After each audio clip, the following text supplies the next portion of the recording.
तो welcome everyone. सभी को नमस्ते। हम 2 मिनट और रुकेंगे। अगर कुछ और लोग जुड़ने वाले हैं तो थोड़ा समय देंगे। तो 4:02 को हम शुरू करेंगे। So will just wait for a couple of minutes more and give people another couple of minutes to join. So will start at 4:02।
ठीक है, तो आई थिंक विल बिगिन। तो अभी हम शुरू करते हैं, और आज की ये जो चर्चा है ये हम दोनों भाषा में करेंगे, अंग्रेजी और हिंदी में। और संक्षेप में मैं अनुवाद करते रहूंगा एक भाषा से दूसरी भाषा में। So welcome to everyone, thank you all for joining. We'll try and have this discussion in both languages, English as well as Hindi today, and I will do very brief translations after every intervention. This is the first of a series of roundtable discussions that is being organized by ASHA. And ASHA is a volunteer-driven nationwide informal network of organizations and individuals that initially came together in 2010. So it's been about 13 years now. तो ये एक चर्चाओं की श्रृंखला है जो हम सोच रहे हैं कि ये पहला वाला होगा, और इसके बाद हम ऐसे ही और चर्चाएं करते रहेंगे। तो ये आशा द्वारा इसका संयोजन हमने किया है। और आशा का फुल फॉर्म है alliance for sustainable and holistic agriculture, यानी कृषि को एक दीर्घ काल के लिए चला सके और एक समग्र तरीके से देख सके। तो इस दिशा में काम करने के लिए ये बना है। तो इसमें स्वयं सेवक है, और ये कोई फंडेड ऑर्गेनाइजेशन नहीं है, और पूरे देश भर में इसका एक अनौपचारिक तरीके से नेटवर्क है। अलग अलग संगठन भी हैं और व्यक्ति भी जुड़े हैं। और आज का जो चर्चा है इसका विषय है फसल बीमा और उसके मुआवजा, और इसकी इसकी हम कैसे, और इसके लिए हम कैसे काम कर सकते हैं कि नुकसान कम हो। तो इस विषय पे हम आज चर्चा करने वाले हैं। और फसल बीमा पे कई लोगों ने, साइनाथ ने भी लिखा है कि फसल बीमा में, पी साइनाथ ने, कि फसल बीमा को लेके क्या क्या दिक्कतें हैं। और सिर्फ किसानों के नहीं बल्कि राज्य सरकार को भी इस कई राज्य सरकार को भी लगा कि ये जो फिलहाल अभी चल रहा है प्रधानमंत्री फसल बीमा योजना, ये शायद सही नहीं है, और उन्होंने भी इससे ऑप्ट आउट किया है। और 2016 में फसल बीमा योजना शुरू हुआ। और कुछ ऐसे, पहले तो ये कंपलसरी था, यानी जिन जो भी लोन ले रहे थे उनको अनिवार्य था कि वो फसल बीमा भी ले, तो उसका बीमा कट रहा था, प्रीमियम कट रहा था। अभी ऑप्ट आउट करने का प्रावधान है। और कुछ राज्य हैं जैसे पंजाब, जो शायद शुरू से ही इसमें नहीं था, और उसके अलावा अभी बिहार, बंगाल, आंध्रा, गुजरात, तेलंगाना, झारखंड ऐसे राज्य हैं जिन्होंने फसल बीमा योजना से बाहर जो निकले हैं। और इसके अलावा एक weather based crop insurance scheme भी है जिसको रिस्ट्रक्चर किया गया है। तो मौसम के हिसाब से बीमा योजना है। और इसमें ये है कि किसान को खरीफ के सीजन में 2% जो बीमा का प्रीमियम है, अगर 100 रुपए का प्रीमियम है तो 2 रुपए खरीफ सीजन में किसान को भरना होता है, रबी में 1.5 रुपए, और अगर फल सब्जी कर रहे हैं, हॉर्टिकल्चर कर रहे हैं, बागबानी कर रहे हैं, तो 5% उनको भरना होता है। और बाकी जो है ये केंद्र सरकार और राज्य सरकार दोनों आपस में एक इक्वल अमाउंट इसका जो प्रीमियम है वो भरते हैं। और जो इसमें जो अमाउंट मिल सकता है वो जो स्केल ऑफ फाइनेंस है, यानी जो उस फसल के लिए जो लोन जितना मिल सकता है उतना अमाउंट इंश्योर होता है। और इसमें जो दिक्कतें ज्यादातर देखने को आ रही है, एक तो यह है कि समय से अगर किसी का कोई क्लेम है तो समय से सेटलमेंट नहीं होता है।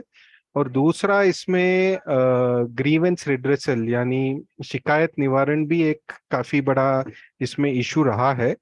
So today's the first roundtable that we are having in what we hope will be a series is on the issue of crop insurance compensation and disaster preparedness. And on the issue of crop insurance, many people have been writing about it and that the problems that it has been there. Even people like P. Sainath have written about problems with crop insurance. And this dissatisfaction is not just among farmers, but also state governments.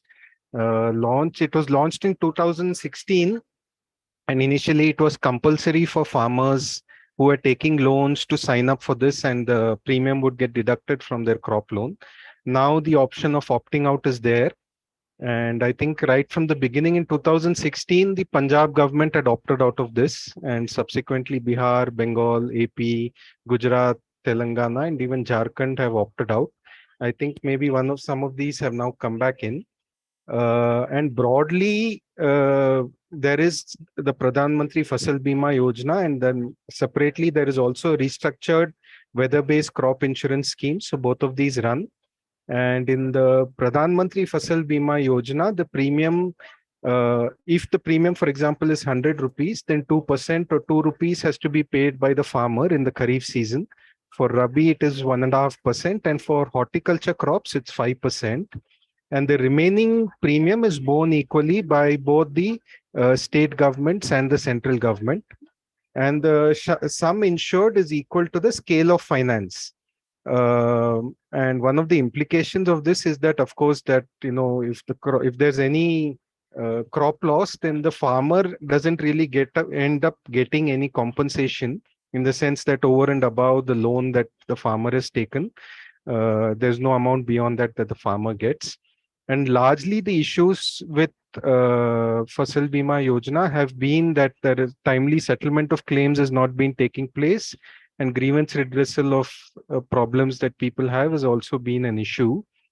So with these just brief opening remarks, I'll throw it open. So the format that we'll have is, if everyone could introduce yourselves in the chat, and also before any intervention, you could also orally introduce yourselves. This will go on for at least 2 hours, and then we may carry on for longer based on how much interest is there among participants. And we will invite certain discussants first to give their opening remarks, primarily to share experiences and scenarios from their respective states. After that, some people have written to us with some specific comments that they would like to share. So we'll invite them next, and then of course we'll throw it open so anybody else can also intervene and share what they have to say. But we would request everyone to restrict themselves for about 5 minutes or so, because we'll also require some time for translation, and so that everyone gets an opportunity to share what they have to say. So I request you to please keep your remarks brief and to the point.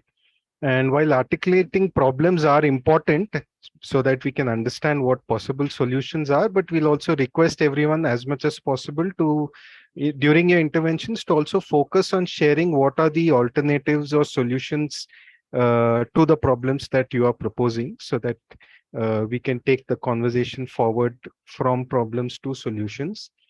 तो ये मैं आप सभी से निवेदन करूंगा कि आप चैट में अपना परिचय दें, और जो भी भाषा आप में से जो भी बात करने आएंगे बाद में, तो आप बात करने से पहले भी अपना परिचय दे सकते हैं। तो हम सोच रहे हैं कि ये कम से कम 2 घंटे तक तो चलेगा, 6 बजे तक। और हो सकता है थोड़ा उसके बाद भी चले, अगर सबकी रुचि है और सब चाह रहे हैं कि थोड़ा और लंबा चले तो वो भी कर सकते हैं। तो हम ऐसा करेंगे कि कुछ लोगों को हम पहले निवेदन करेंगे कि वो अपनी बात रखें, और हम उनसे कहेंगे कि वो अपने अपने राज्य में क्या अनुभव रहा है उनका, और उनके राज्य में ये कैसे चल रहा है वो उस पे बात करें। उसके बाद कुछ लोगों ने हमें ईमेल किया है कि उनको कुछ अपनी बातें रखनी है, तो पहले से ईमेल किया है। तो उसके बाद हम उनको निवेदन करेंगे कि वो अपनी बात रखें, और उसके बाद खुला मंच रहेगा, और जो भी अपना बात रखना चाहते हैं वो रख सकते हैं। लेकिन मैं सभी से निवेदन करूंगा कि वो अपनी बात 5 एक मिनट में रखें, क्योंकि उसके बाद थोड़ा अनुवाद के लिए भी समय चाहिए। तो आप एकदम संक्षेप में और टू द पॉइंट अपनी बात रखें, और समस्या क्या है ये बताना बहुत जरूरी है, ताकि हम समस्या से सुझाव और उसको सुलझाने के तरीके पे हम आ सकते हैं। लेकिन हम सबसे निवेदन ये भी करेंगे कि वो सिर्फ समस्या पे बात ना करें, लेकिन उसको हल करने के लिए क्या हो सकता है इस पे भी आप बात जरूर करें। तो इसी से मैं शुरू करूंगा। सबसे पहले मैं किरण से निवेदन करूंगा कि वो अपनी बात रखें। और किरण, आंध्रा तेलंगाना दोनों राज्यों का क्या अनुभव है इस पे बात करेंगे, तो उनको थोड़ा हम समय ज्यादा देंगे, क्योंकि वो 2 राज्यों की बात करेंगे। तो किरण को हम 10 मिनट देंगे। बाकी सबसे मैं निवेदन करूंगा कि वो 5 5 मिनट में अपनी बात रखें। So I now invite you, Kiran, to first share the experiences of Andhra and Telangana. I request everyone else to stick to 5 minutes, but since you will be talking about two states, if in 10 minutes you could say everything that you want to say, then I'll translate and we can go to the next speaker. Kiran, over to you. Thank you. Thank you, Nachiket, and welcome everybody. Thanks for joining this roundtable. Like Nachiket was saying, we are hoping that we'll do a series of roundtables on various issues of interest to farmers. On this first thing, the reason we also picked up the natural disasters and calamities is it seems to be an issue affecting farmers across the country, and it's increasing, these instances of natural calamities.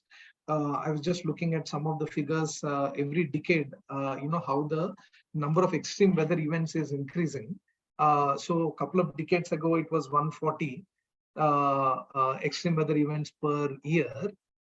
Then it moved to 224, and in the past decade, that is from 2000 to 2010, it was 354, and I'm sure that 2010 to 20 is has been much larger. That has been happening, and we, as part of Raitu Swaraj Vedika, have been working on this issue for a few years. So I want to share about what we're seeing in Telangana and Andhra Pradesh.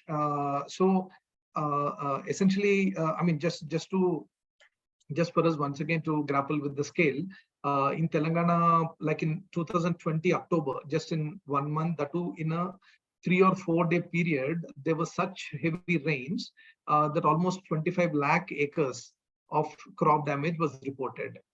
These were preliminary reports, and then the government actually did a survey and documented the severe crop damage. As per the disaster relief norms, severe crop damage is when more than 33% loss in yield is expected.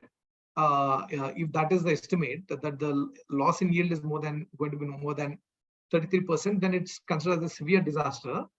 So 15 lakh acres crop was severely damaged as per the state governments detailed list that they prepared and sent to the center. The next year in July, again, there were heavy rains in a spell. There were about 11 lakh acres were lost. This March and April, due to hailstorms, Rabi season, typically, the area of cultivation is less. But even so, in March and April, the heavy rains and hailstorms led to about 10 lakh acres of loss. And I was also reading that in other states, in the wheat growing states also, hailstorms obviously is a big problem during the summer season, and I think this time, even until April 2nd, there were about 13 lakh acres of wheat crop was damaged in 3 states, Rajasthan, Madhya Pradesh, and Uttar Pradesh.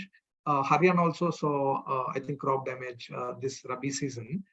So it's something which is happening extensively and more and affecting lakhs of farmers.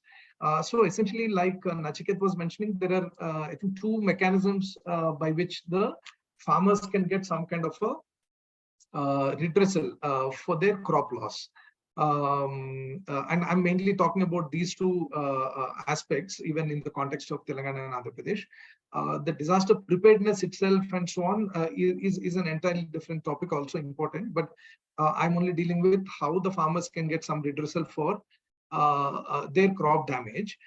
So there is the disaster relief, which happens through the disaster relief funds, and which is governed by the National Disaster Management Act, where the center also pitches in funds through the disaster relief fund.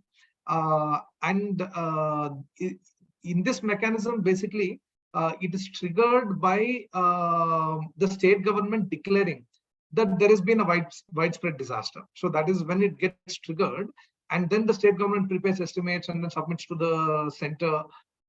And the disaster management agency at the center also reviews that. Their team comes and visits the state, and then they kind of finalize the estimates and then release some disaster relief funds. But in this mechanism, the amount of disaster relief that the farmers get is relatively quite small. For irrigated crops, it is 4,500 rupees per acre. And for non-irrigated crops, for dry crops, it is only 2,700 rupees per acre. So the amount is small. But the idea is that a large number of farmers can be covered through this, because when an entire area, it could be a few districts, are declared as disaster affected, enumeration process happens to list all the farmers who are affected, and then they get this compensation, right? So the other mechanism, of course, is the crop insurance, and the crop insurance comes with its own challenges and flaws, but with its advantages that typically crop insurance can result, if it is functioning well and if the estimates are also done well, it can result in a much larger compensation. For example, if half the yield is lost, then the compensation could be as large as, let's say, 10 to 15,000 rupees per acre, depending on the crop.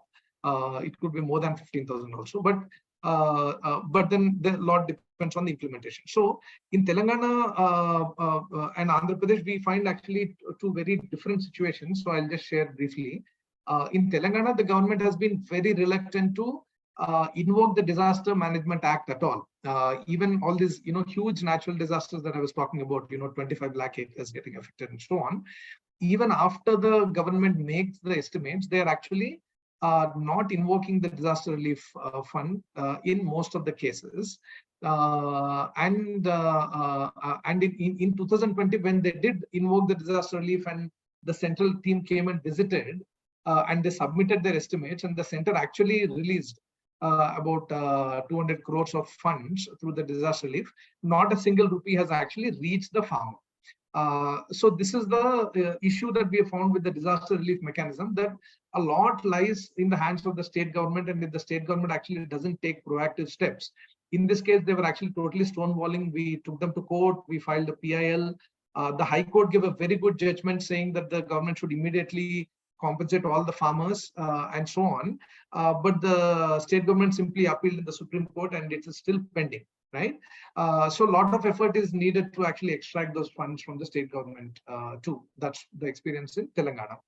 However, now this being the election season, and because we've been raising this issue persistently, it's become a big campaign issue that the disaster affected farmers are not getting compensated. So this time, Telangana, also due to the effect of all the court cases and so on, they've decided that they've declared that they will give actually 10,000 rupees per acre of compensation. But then there's a lot of issues with the enumeration.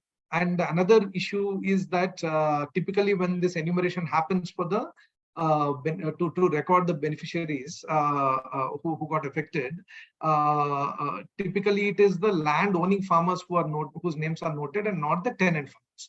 or the people who are really cultivating the land. They could be leasing the land. They could be cultivating, through other means and so on. But only if you have the patta to the land, then you actually get enumerated. So this is typically the process that happens. This time, once again, due to a lot of demand and movements and so on, the Telangana government also declared the tenant farmers would be enumerated, and they would be the ones who would receive the compensation. But in practice, what we have found is that very few tenant farmers have actually been enumerated, included in the enumeration. So that has been the experience with the Telangana as far as the disaster relief mechanism is concerned. One silver lining is that they have actually declared a higher level of support than what the national disaster relief norms provide.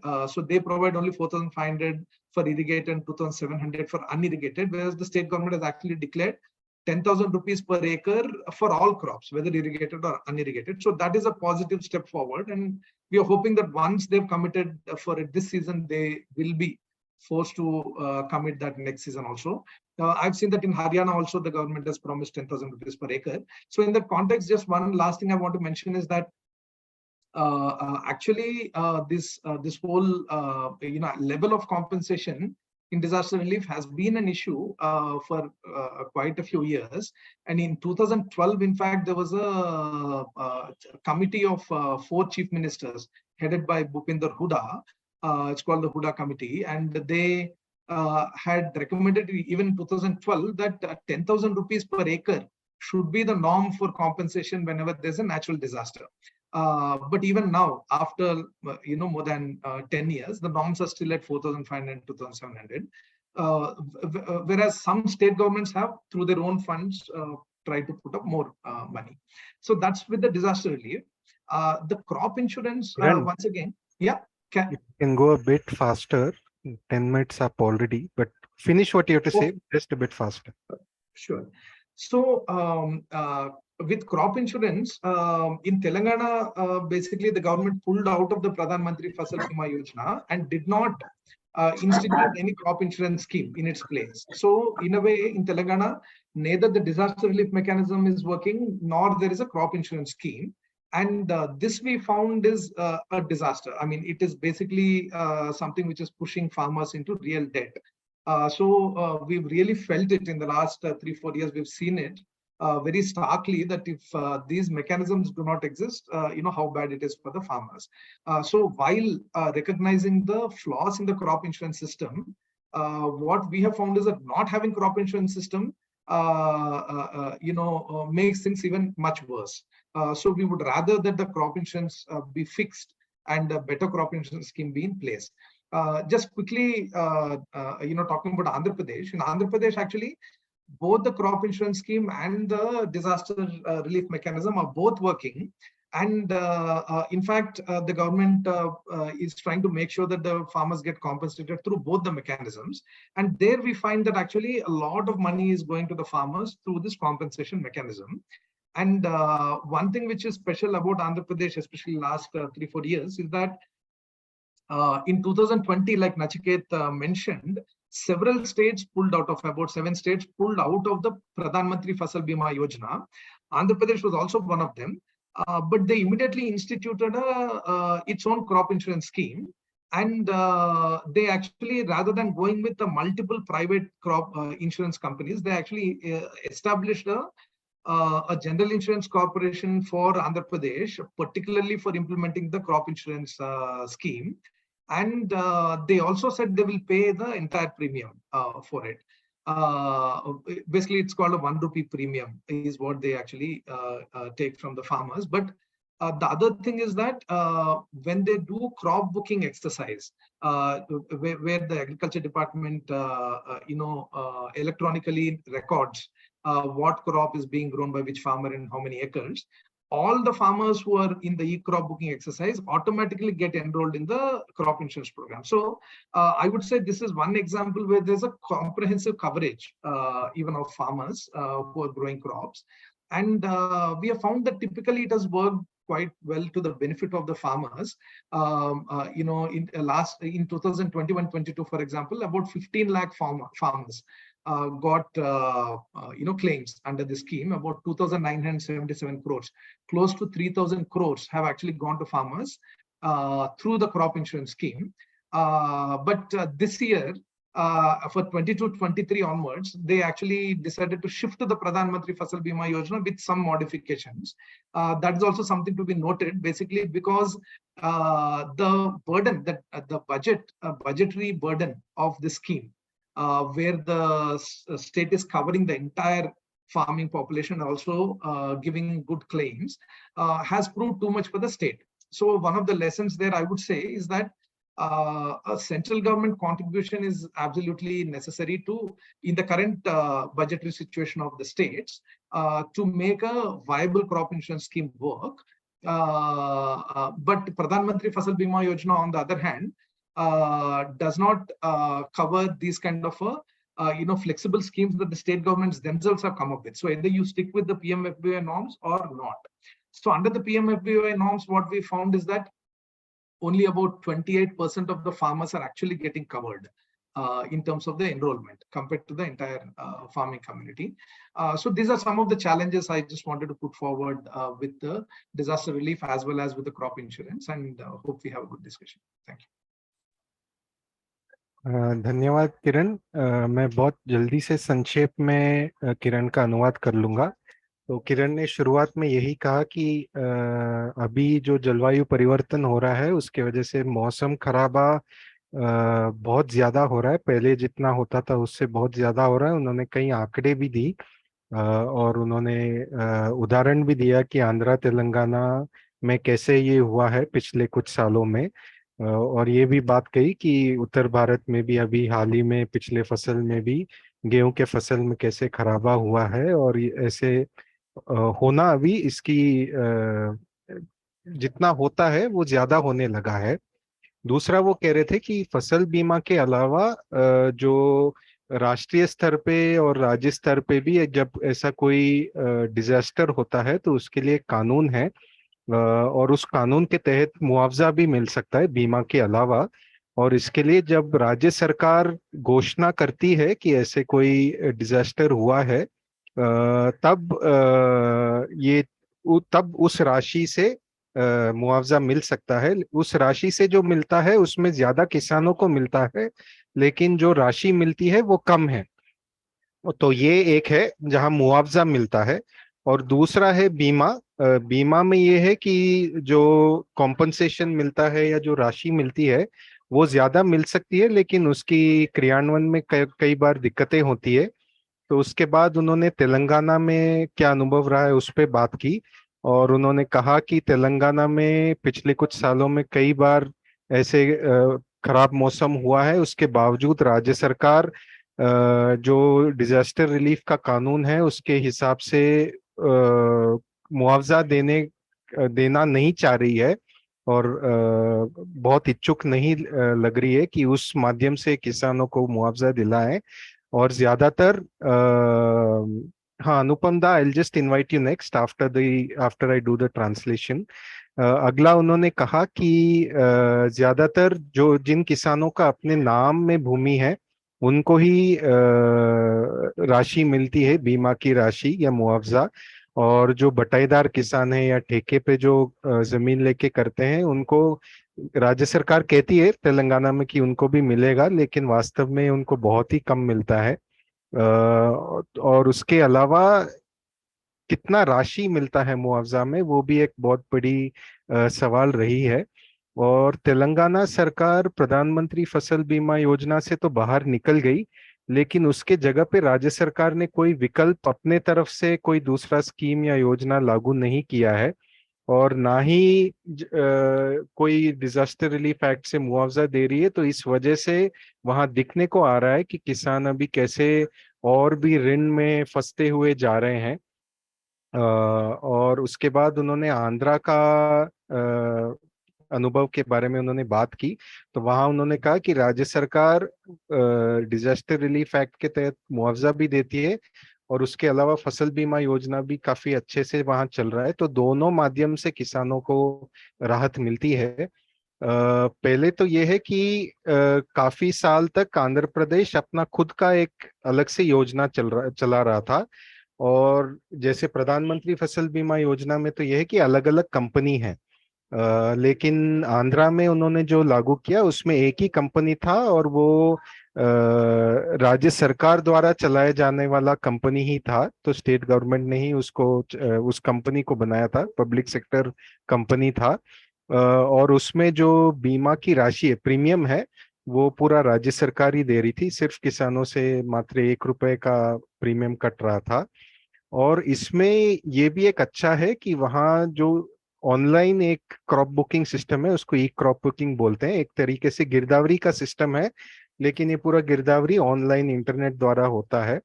मतलब इसका पूरा एक online database है। तो उस एक तरीके से वो गिरदावरी होता है, तो ऑटोमेटिकली आप फसल बीमा योजना के अंदर आप आ गए। तो ये देखा जा रहा है कि काफी अच्छा तरीका है लागू करने का, क्योंकि ज्यादा किसान इसमें कवर हो जाते हैं। और जो राज्य सरकार भी राशि देती है वो भी काफी अच्छा है। लेकिन अभी 22-23 के वित्तीय वर्ष से आंध्र सरकार भी वापस प्रधानमंत्री फसल बीमा योजना में गई है। उसका वजह यह है कि वो खुद जो बीमा चला रहे थे उसमें जो पैसे लगते हैं राज्य सरकार के लिए, वो बहुत भारी पड़ रहा था। और राज्य सरकार उतनी राशि भर नहीं पा रही थी प्रीमियम में। तो प्रधानमंत्री फसल बीमा योजना में यह है कि केंद्र सरकार भी प्रीमियम की कुछ राशि देती है। तो इस वजह से आंध्र सरकार ने वापस, उनको मजबूरी में जाना पड़ रहा है प्रधानमंत्री फसल बीमा योजना में। और इसमें एक दिक्कत यह भी है कि प्रधानमंत्री फसल बीमा योजना में वो कुछ फ्लेक्सिबिलिटी नहीं देते हैं कि राज्य सरकार अपने अपने हिसाब से, उनको जो सही लग रहा है उस हिसाब से वो फसल बीमा योजना चलाएं। और अनिवार्य है कि केंद्र सरकार ने के जो नियम है उसी हिसाब से उनको चलाना है। तो ये किरण के ने जो कहा, इसका एक संक्षेप में मैंने अनुवाद किया है। अब मैं डॉक्टर अनुपम पॉल को निवेदन करूंगा कि वो अपनी अपनी बातें रखें, क्योंकि वो उनको अभी ट्रेन पकड़ना है, तो बंगाल में क्या अनुभव रहा है वो बताएंगे। So, Dr. Anupam Paul, I invite you now to share the experience of Bengal, and also if you can briefly introduce yourself and try and keep your remarks to about 5 minutes, 7 minutes. Thanks. Uh, oh, no. Okay, thank you very much. Actually, I'm a retired additional director of agriculture, government of West Bengal, and I worked on organic farming and traditional rice varieties. Most of you are aware of it. Now, I want to say something about this. Actually, initially there were Prime Minister Fashal Bima Yojana up to 2019. Since then, we have Bangla Shosho Bima. This is the state government's own insurance scheme where the farmers are not paying anything, any premium. Only the government is paying their premium. And there are a lot of flexibilities. I mean, the date can be extended for a particular crop. And we have nearly 13 crops in Rabi and 2 crops are in Kharif. The Kharif crops are mainly paddy and maize.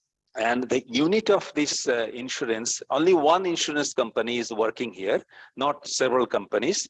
So unit is Gram Panchayat or the block level. It depends on the crop or the provisions made by the government of West Bengal.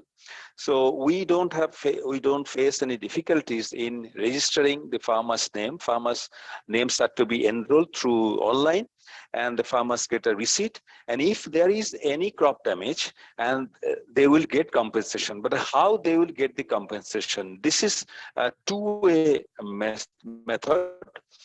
Means there is a satellite imagery system is there. The satellite images are there, and they will assess the damage if there is a complaint of any crop damage, say natural calamity, flood, or whatever it may be. And then there is ground truthing. Their officials and our agriculture department officials will go to that particular place, and they will really assess in the field level, and they will merge the data. Data means the satellite image and ground truthing. This is called crop health factor. I don't know any of the state government is implementing this scheme or not, but we are implementing this scheme. And we have already mentioned there are 13 crops in Rabi season. There is maize, boro paddy, and summer moog, lentil, gram, potato, mustard, so many things.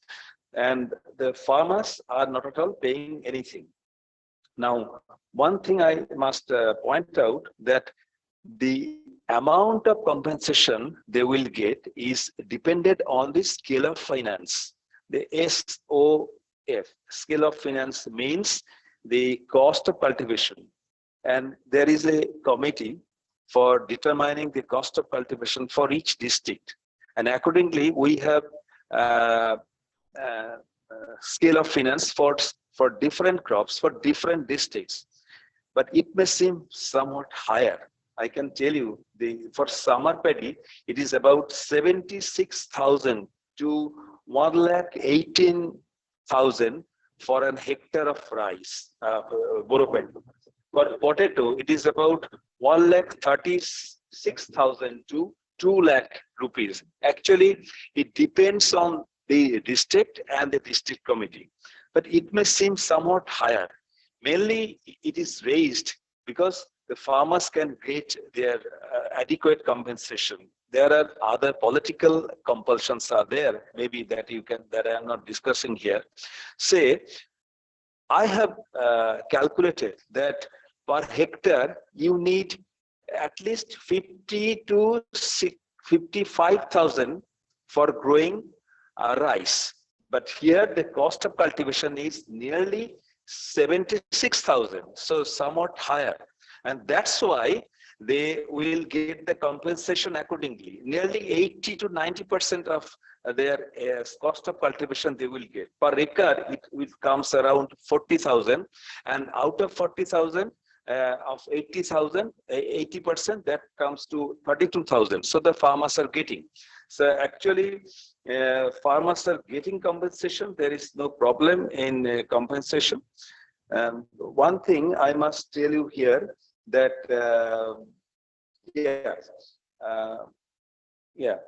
out of one thing, the greater the scale of finance, the greater the amount of premium to be paid by the government. Remember, and the farmers will get more compensation due to crop damage. Farmers get about 80% of total cost of cultivation. And for potato, it is 70% of all other crops. And for rice, it is about 80 to 90%. Now, how much premium they collected and how much they have disbursed, it is a matter of question. It's just like all other, the insurance policies. This, in short, I am telling you, this is the crop insurance scheme of West Bengal. I hope that I have completed within time. Yeah. Thank you very much, Anupam Da.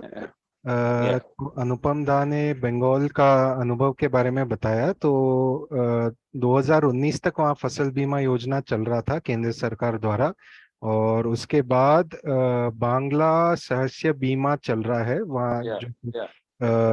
वहाँ का राज्य सरकार ये scheme चला रही है, और उसमें सारे किसानों को कवर करते हैं, चाहे उन्होंने लोन लिया है हो या नहीं लिया हो। और इसमें एक चीज ये है कि जो इसमें जो राशि मिलती है अगर फसल खराबा होता है तो वो स्केल ऑफ फाइनेंस से जुड़ा हुआ है, यानी जिस राशि तक लोन मिल सकता है किसान को उस फसल के लिए, उस राशि तक उनका जो मुआवजा भी मिलता है उसका राशि भी उसके बराबर है। तो ये हर जिला में अलग है और हर फसल के लिए भी अलग है। और उन्होंने कुछ आंकड़े भी बताए कि धान के लिए कितना है, आलू के लिए कितना है। और इसमें यह है कि प्रीमियम राज्य सरकार भर रही है पूरी तरीके से, और इनका कहना है कि काफी अच्छे तरीके से चल रहा है। लगभग 13 फसल इसमें कवर किए हुए हैं, और वहाँ किसानों को इसमें बीमा की राशि मिलने में ज्यादा कुछ दिक्कत नहीं हो रही है, लेकिन इसमें या वहाँ क्रियान्वयन में एक ये चीज है कि नुकसान कितना हुआ है या खराबा कितना हुआ है। इसको क्रॉप कटिंग एक्सपेरिमेंट भी करते हैं, जहाँ खेत में जाके देखते हैं कि वास्तव में कितनी पैदावार है, और उसके अलावा सैटेलाइट द्वारा भी जो चित्र मिलता है उसको भी वो काम में लेते हैं। तो दोनों का एक कॉम्बिनेशन है। और इसके अलावा जो मौसम का भी जो हुआ है, मतलब बारिश कितनी हुई है, अतिवृष्टि है, अनावृष्टि है, कितनी हद तक अतिवृष्टि अनावृष्टि है, ये भी ये सब देख के ये वहाँ जिसको क्रॉप हेल्थ फैक्टर वहाँ बोलते हैं, इसको देख के उसके हिसाब से फिर उनको मुआवजा दिया जाता है। और मोटा मोटा में उन्होंने यही बताया।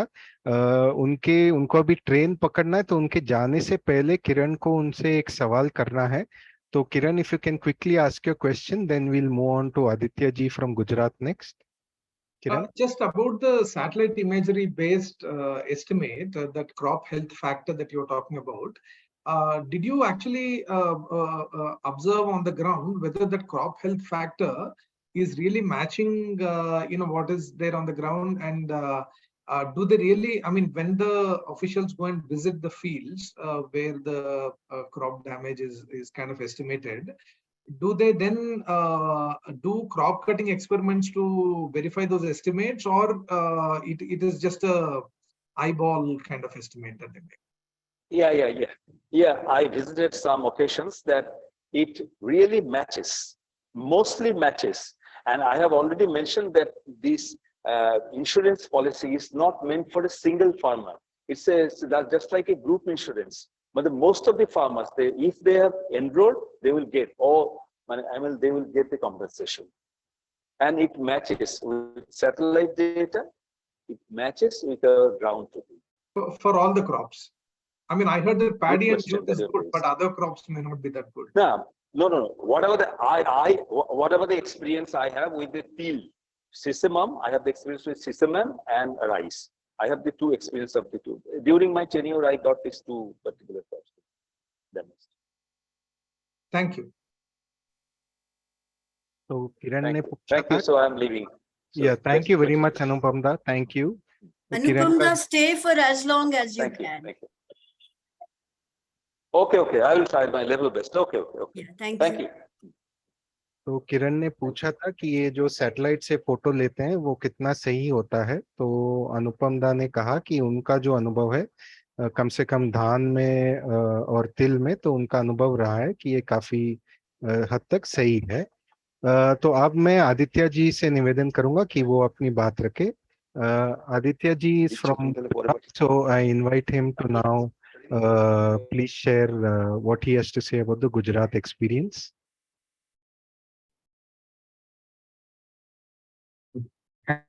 Hello. Hello everyone. I'm Aditya Gujarati. I work with Center for Social Justice in South Gujarat. Different from Aditya from National Coalition for Natural Farming. Different Aditya.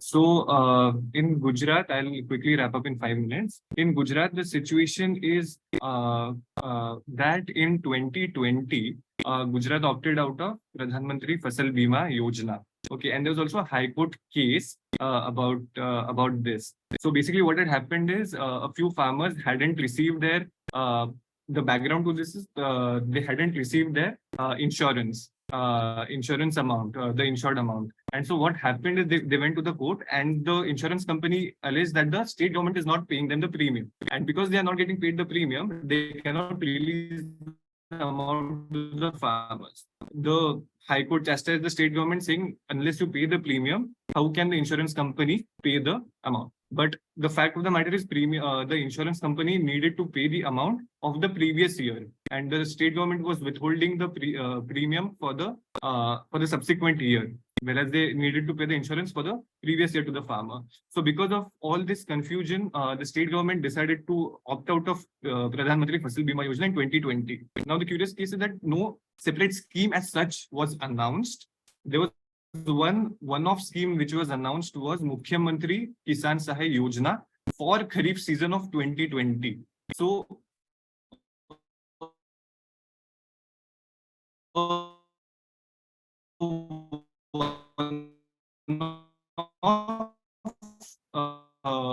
Yojana was announced. One-off scheme was announced for 2023. Like in 2020, after the floods in 13 or 14 districts, they released a package, a compensation package.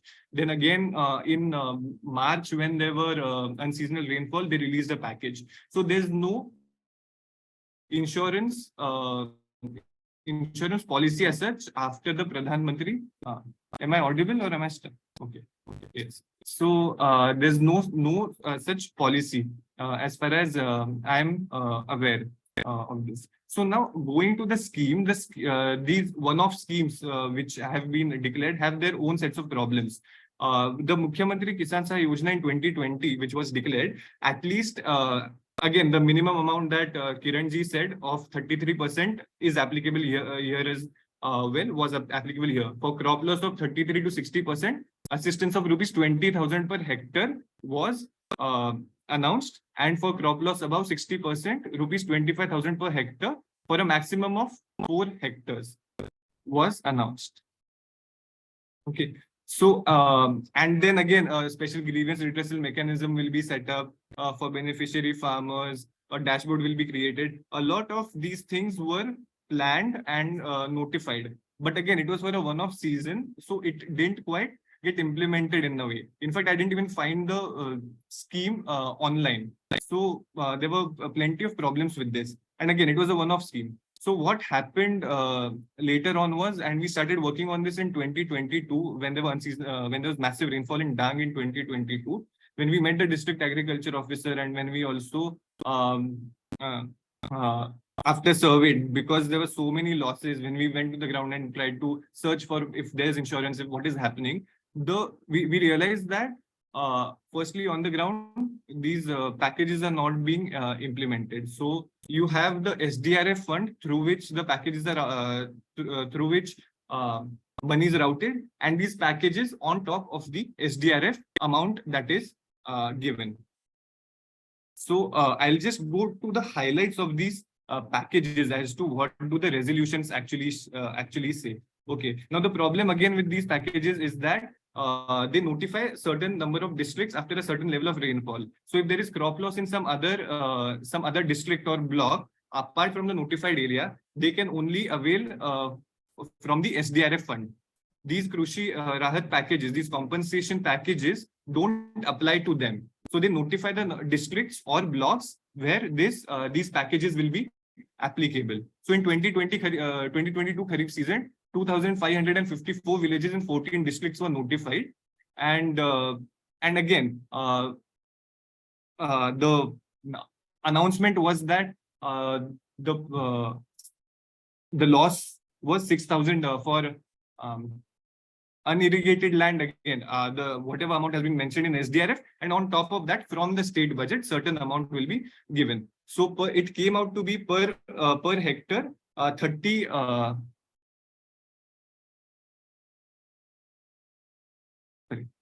Yeah, 6,800 out of SDRF, and the minimum amount that was to be given for loss less than a hectare was rupees 4,000. So even if the loss was for less than a hectare, the amount that was to be given was rupees 4,000. And a total of, for irrigated land, the minimum amount when we calculate the SDRF fund and the announced fund was rupees 30,000. So it came to about 30,000. And again, the implementation problem with this is that the Gram Sevak are supposed to collect all the documents. The documents include the village map, the again Saat Bara, which means that the land has to be in the name of the person. And if the land is not in the name of the person, then again they're not eligible. As Kiranji said, the same difficulties here also we are facing. And similar, this is the main framework in which the next package was also announced, which was a 2023 package, wherein again crop losses having of more than 33% were applicable, and again maximum up to 2 hectares per loss. More than 2 hectares, there was no compensation announced. And it was specifically mentioned that if more than 33% loss is taken place, there will be this scheme won't be applicable.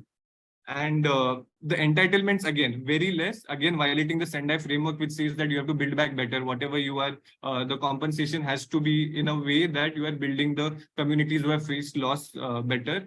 Again, we can see that seasonal crops and seasonal horticulture crops and normal crops that have been grown would get rupees 13,500 per hectare according to SDRF norms, because the SDRF norms were updated in 2022. Plus state budget would give 9,500 per hectare. So total it came to 23,000 per hectare, up to a maximum of 2 hectare.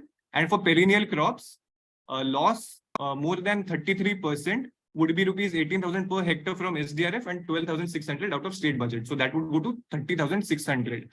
But there's also it also says that if there is so there's again you see contradiction in the scheme.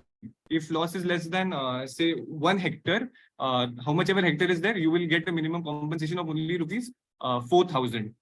So the compensation announced is very less compared to the loss that has taken place.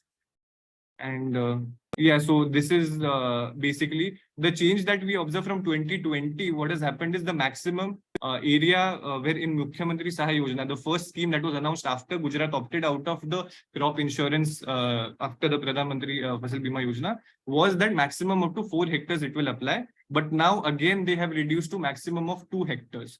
So there is no insurance scheme as such in the state, but it's again being announced from disaster to disaster, from loss to loss. That is how the situation is in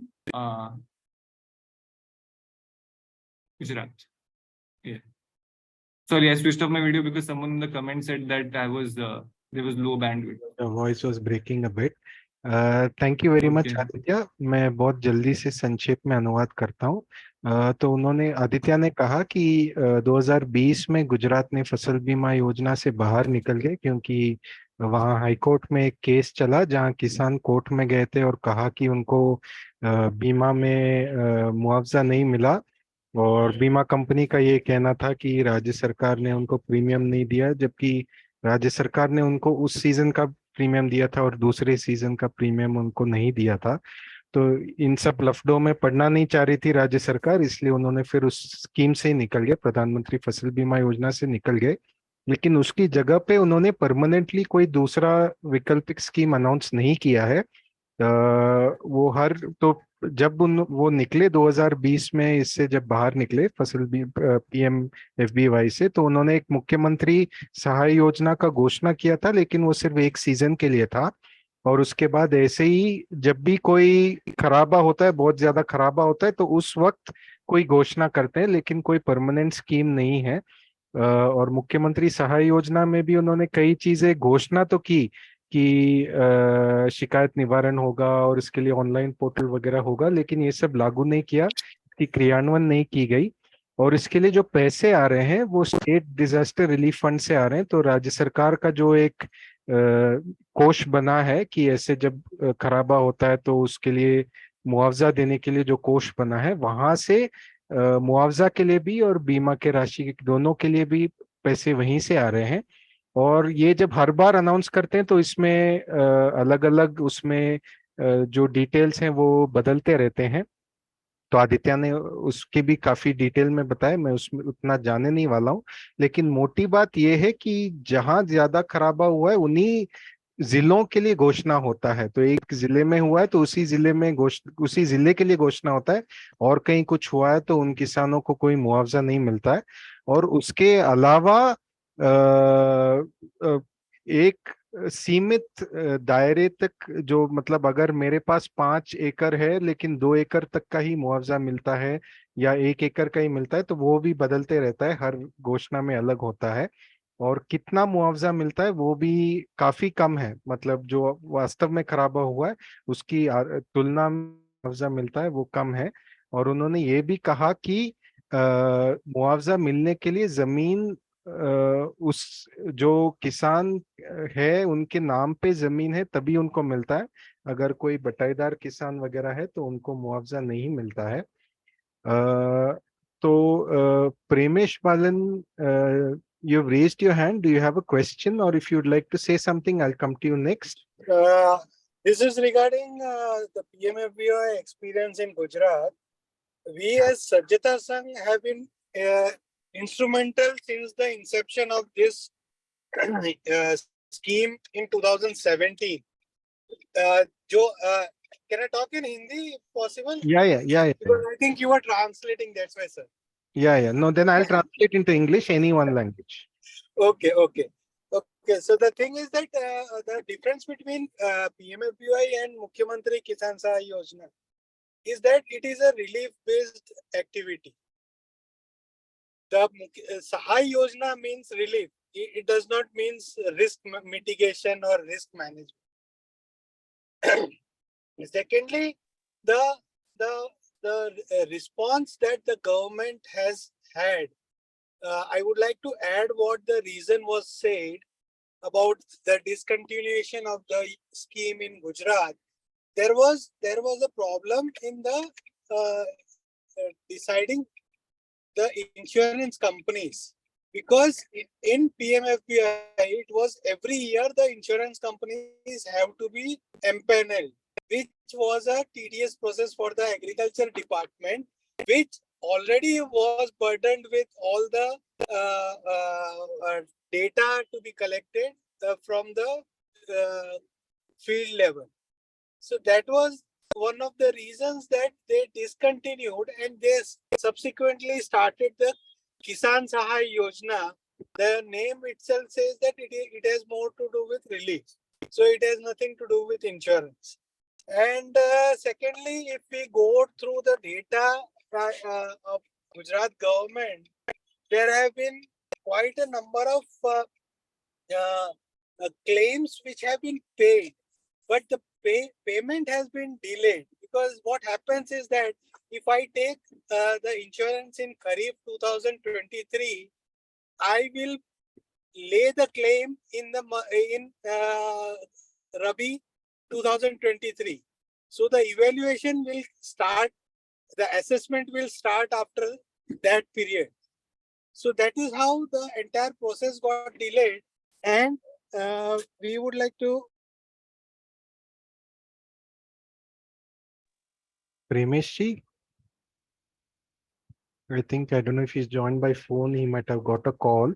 तो मोटा मोटा वो दो बातें कह रहे थे। एक तो कि जो फसल बीमा योजना है वो तो बीमा के लिए है, और जो उसकी विकल्प में जो घोषणा की गई वो बीमा नहीं है, वो सिर्फ एक अगर कोई डिजास्टर होता है तो उसमें मुआवजा देने के लिए ये स्कीम है, और बीमा का स्कीम नहीं है। और दूसरा वो ये भी थोड़ा बता रहे थे कि ये फसल बीमा योजना से क्यों निकल गए। सो आगे मैं अभी राजेश को बुलाऊंगा कि वो केरला के बारे में थोड़ा बताएं। लेकिन उससे पहले अगर और किसी को भी आगे बात रखनी है अपनी, नौरज जी एक मिनट, आगे किसी और को भी अपनी बात रखनी है तो वो अपना हाथ खड़ा करे और मैं एक एक करके बुलाऊंगा। So I invite Rajesh to talk about Kerala next. Apart from that, I also request people who would like to say anything to raise their hands, and some people have of course written to us earlier. I'll call them first, and then we'll also call all of you one by one. So if you'd like to say anything, please raise your hands. Rajesh? So should I wait for others to raise questions, or should I start? No. You first and then them. Oh, okay. Thanks, Nachiket. Namaste, everyone. So in Kerala, unlike many other states, there seems to be a combination of crop insurance policies working. There is the Prime Minister's Fasal Bima Yojana and the restructured weather-based insurance compensation schemes, which are in effect. But apart from that, after the 2018 major rainfall and floods that the state saw, the state government also instituted the insurance insurance system, which is called as a restructured crop insurance scheme. And every year they've been adding more features to it. In paper, it's quite a useful one, one would say. It covers crop loss for all natural disasters, including rains, landslips, landslides, drought,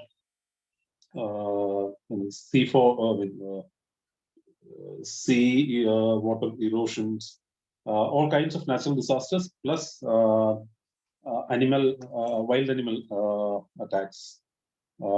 But for paddy, this is for all other crops. For paddy, it also brings in the element of pest disease, destruction due to pest and disease attack as well. It covers 26 crops, 27 major crops in Kerala, pretty much everything that's cultivated in the state, with some priority for paddy. And the way it works is you have to register for the scheme, and the premium is paid entirely by the farmer. The state government adds their part of the state agriculture department in the state budget, also keeps aside a budget allocation for compensations. Like the last 2 years, 21-22, it was 20 crores. The year after, 22-23, it was 30 crores. This year also, it's around 30 crores, 37.5 crores. So the compensations are paid from the premiums plus the government budget allocation for these compensations. It naturally doesn't cover the entire claims that come in. But the way it's happening is also interesting. If you look at the central government insurance schemes, there has been very little take-up of those by farmers in the state. Kerala seems to be one of those states which have the least coverage of these schemes. But when it comes to the state schemes, there is some kind of compulsion that has been brought in.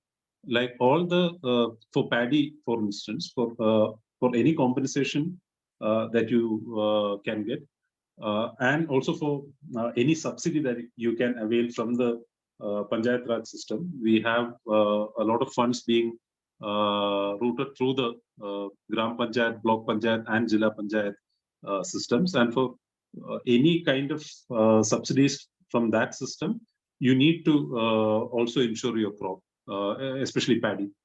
So a farmer pays around 250 rupees per hectare for paddy, while he gives the subsidy request form. And that's a mandatory thing. So that kind of a compulsion has ensured that there is a wide coverage of insurance for this is the state level insurance amongst farmers.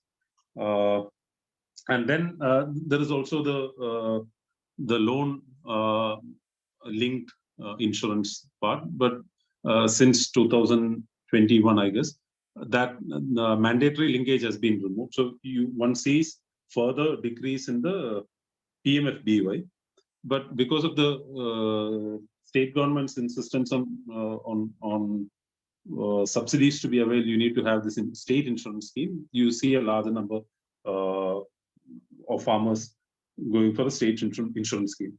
Also, the other interesting thing is of all the crops, banana seems to be the one where farmers are voluntarily getting insured and are also getting compensations. Banana is a major crop in the state now. So that seems to be one place where farmers are benefiting from this scheme, but also because of the kind of compensations you get up to 500 rupees per banana if it's in a harvest stage. But whereas in the case of crops like paddy, if it's in the first 45 days, then what you get as compensation is only seeds of shorter duration. If it is above 45 days, if the crop is above 45 days, then you get around 14,000 per acre. And added to that, you might get, depending on that year's budget allocation, some amount of compensation from the government, apart from the insurance scheme. So a maximum you might get is 19,500 for an acre, whereas the cost of cultivation seems to be between 30 to 40,000 an acre in the state now.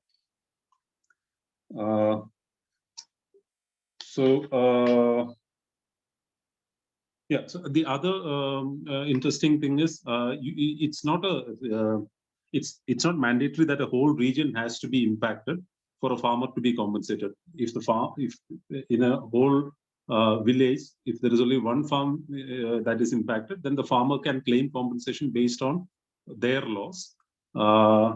And for paddy, as I already said, there is also the aspect of pest disease losses. That if you lose a crop because of pest and diseases, then you get compensated. And if the loss is above 50%, then you get compensation, and you get full compensation if the loss is above 50%. So in paper, it seems to be an interesting situation, but on ground, it seems to be a very difficult task for farmers to get any of this compensation. And one sees that it's mostly because of the kind of procedural complexities involved. While the government says that all that the farmer needs to do is to take a picture and put it up in the AIMS portal that's run by the state government. But in reality, there has to be multiple checks after that by various teams, which is actually causing the delay. And in most cases, also lack of payment of compensations, unless the disasters are so big and massive and visible and becomes media stories. It becomes difficult for farmers to get compensations. So that's what one sees in Kerala. At the moment, the government is also talking about inviting private companies, private insurance companies, for being part of this scheme. Right now, it is completely run by the government. Starting next year, they are saying that private insurance companies will also be involved, and government will pay part of the premium. Right now, the whole premium is paid by the farmer. But next year onwards, there is a suggestion that part of the premium will be paid by the government. So that's yeah. So that's pretty much what I wanted to talk about the situation in Kerala. धन्यवाद राजेश। मैं बहुत जल्दी से संक्षेप में बताता हूं। तो राजेश ने कहा कि केरला में प्रधानमंत्री फसल बीमा योजना चल रही है, लेकिन उसके अलावा राज्य सरकार ने अपना एक योजना 2018 में जब बहुत ज्यादा वहाँ अतिवृष्टि हुई थी और काफी नुकसान और खराबा हुआ था, तो उसके बाद राज्य सरकार ने एक अपना अलग से योजना चला रही है। तो दोनों है, ऐसा नहीं कि फसल बीमा योजना नहीं चल रहा है, दोनों ही चल रहे हैं। और राज्य सरकार का जो योजना है उसमें कोई भी अतिवृष्टि अनावृष्टि के अलावा अगर कोई जानवर के वजह से नुकसान होता है तो वो भी कवर्ड है, और धान में अगर कोई रोग भी लगता है तो वो भी इसमें कवर किया जाता है। लेकिन इसमें यह है कि राज्य सरकार के स्कीम में प्रीमियम पूरी तरीके से किसान को ही भरना है। अब सरकार कहने लगी है कि वो भी थोड़ा प्रीमियम भरने में वो भी सहयोग करेगी, लेकिन फिलहाल किसान को ही पूरा भरना होता है बीमा में। उसके अलावा कोई ऐसे अतिवृष्टि अनावृष्टि वगैरह होता है तो मुआवजा अलग से राज्य सरकार देती है अपने राशि से, लेकिन प्रीमियम किसानों को ही भरना है पूरी तरीके से। फसल बीमा योजना का वो कह रहे हैं कि केरला में बहुत कम है वहाँ कवरेज, और खास करके जब अनिवार्य नहीं किया गया है, पहले अनिवार्य था अब नहीं है, तो तब और कम हो गया है। लेकिन राज्य सरकार का बीमा योजना में लगभग अनिवार्य है, क्योंकि अगर उसमें किसान रजिस्टर नहीं करते हैं तो उनको फिर बाकी सब्सिडी नहीं मिलता है। तो धान के लिए लगभग 250 रुपये 1 हेक्टेयर देना पड़ रहा है। उसके अलावा ये देखने को मिलता है कि केले के किसान काफी ज्यादा हद तक अपने आप इंश्योरेंस ले रहे हैं, बीमा ले रहे हैं, और उनको जो मुआवजा भी मिलता है काफी ज्यादा मिलता है। लगभग 500 रुपये एक पौधे पे मिलता है अगर वो हार्वेस्ट वाले स्टेज पे आ गया, आखिरी स्टेज पे। धान में 45 दिन से पहले अगर खराबा होता है तो सिर्फ बीज मिलता है, जो बहुत जल्दी उगने वाला धान का बीज उनको मिलता है। लेकिन उसके बाद अगर नुकसान होता है तो 15 से 20 हजार के आसपास का मुआवजा मिलता है, जबकि 30-40 हजार का खर्चा होता है प्रति एकड़। लेकिन वहाँ का जो राज्य सरकार का योजना है उसमें एक ये चीज है कि जरूरी नहीं है कि एक पूरा इलाका में कोई खराबा हो उसके बाद ही मिलता है। एक ही किसान अपने व्यक्तिगत स्तर पे भी उनका कोई नुकसान हुआ है, अगर कोई रोग लगा है उनके खेत में, तो वो भी जाके अपना बीमा का क्लेम कर सकते हैं। लेकिन क्लेम करने के लिए सरकार कहती है कि काफी आसान है, लेकिन वास्तव में मुश्किल है। सरकार का कहना है कि सिर्फ एक फोटो लेके अपलोड करना है, उससे हो जाता है, लेकिन वास्तव में उसके बाद और भी काफी चेक वगैरह होता है, तो इस वजह से मुआवजा मिलना आसान नहीं है। तो मोटा मोटा जो राजेश ने कहा वो यही है। अगला मैं अमित जी को निवेदन करना चाहूंगा। Amit Tandon, you had sent us something in writing by email. Would you like to share that here? Amit, if you're there. Amit ji, Amit Tandon. Hello. Yes, Hi. yes. Yeah, you Thank had you. written Thanks a lot. us. Thanks a lot for giving this opportunity. I'm just listening and I found I was taking my notes also. And so I work as a senior consultant at National Disaster Management Authority. And this conversation helps me understanding the challenges from the field level. Uh, and from this, I totally understand that there is, we need to understand the relief processes and relief distribution process ki kya delays hai, and delays is something what we need to address. We need to also understand what are the how these relief distribution could be monitored and evaluated, and we definitely need a better robust monitoring mechanism for this, so that every farmers जो भी है को भी पैसे दिया गया है उन तक पहुंचे, जो एक बड़ा चैलेंज हो जाता है कई बार।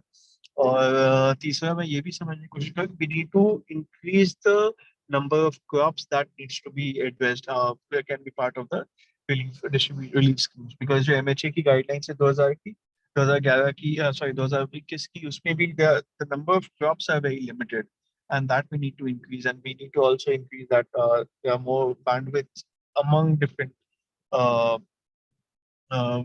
state specific way, a certain crop that could also be accommodated within the larger distribution, relief distribution.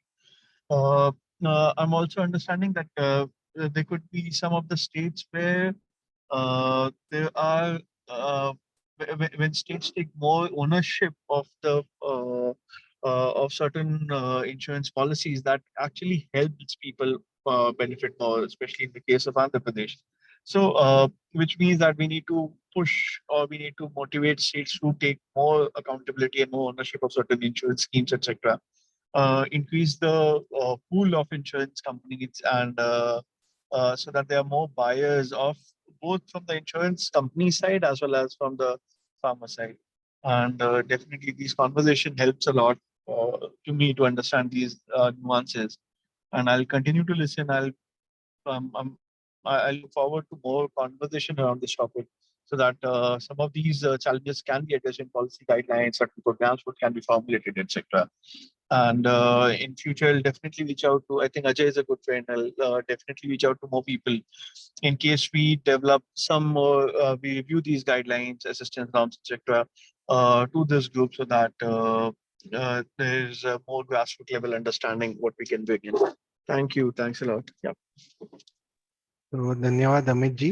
वो हालांकि केंद्र सरकार के साथ काम करते हैं, लेकिन बीमा के साइड पे नहीं, लेकिन जब कोई डिजास्टर होता है तो वहाँ उसका मुआवजा कैसे मिल सकता है। तो उनके मुख्य 3 पॉइंट थे। पहले कि अगर राज्य सरकार अपने आप ज्यादा जवाबदेही ले इस स्कीमों का, तो ज्यादा बेहतर, जैसे आंध्रा में हो रहा है, तो बेहतर क्रियान्वयन इसकी की जा सकती है। और दूसरा ये कि और फसल इसमें होने चाहिए जो अभी नहीं है। और तीसरा उनका कहना था कि ये मुआवजा कैसे दिया जाता है, इस पे अभी और काम करना है।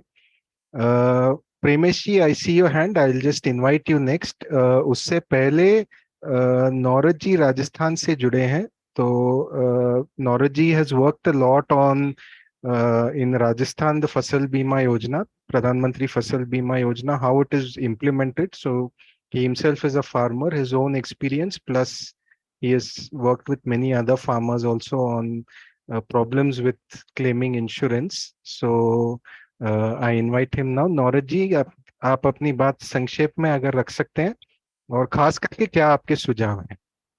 जी, सभी साथियों को नमस्ते। आपने जो मौका दिया उसके लिए भी धन्यवाद। मैं नौरत राजस्थान से जैसे परिचय दिया नचिकेत जी ने, तो मैं 3-4 बातें करना चाहूंगा। मेरी आवाज आ रही है? जी जी मेरी आवाज आ रही है? जी जी जी जी। जी।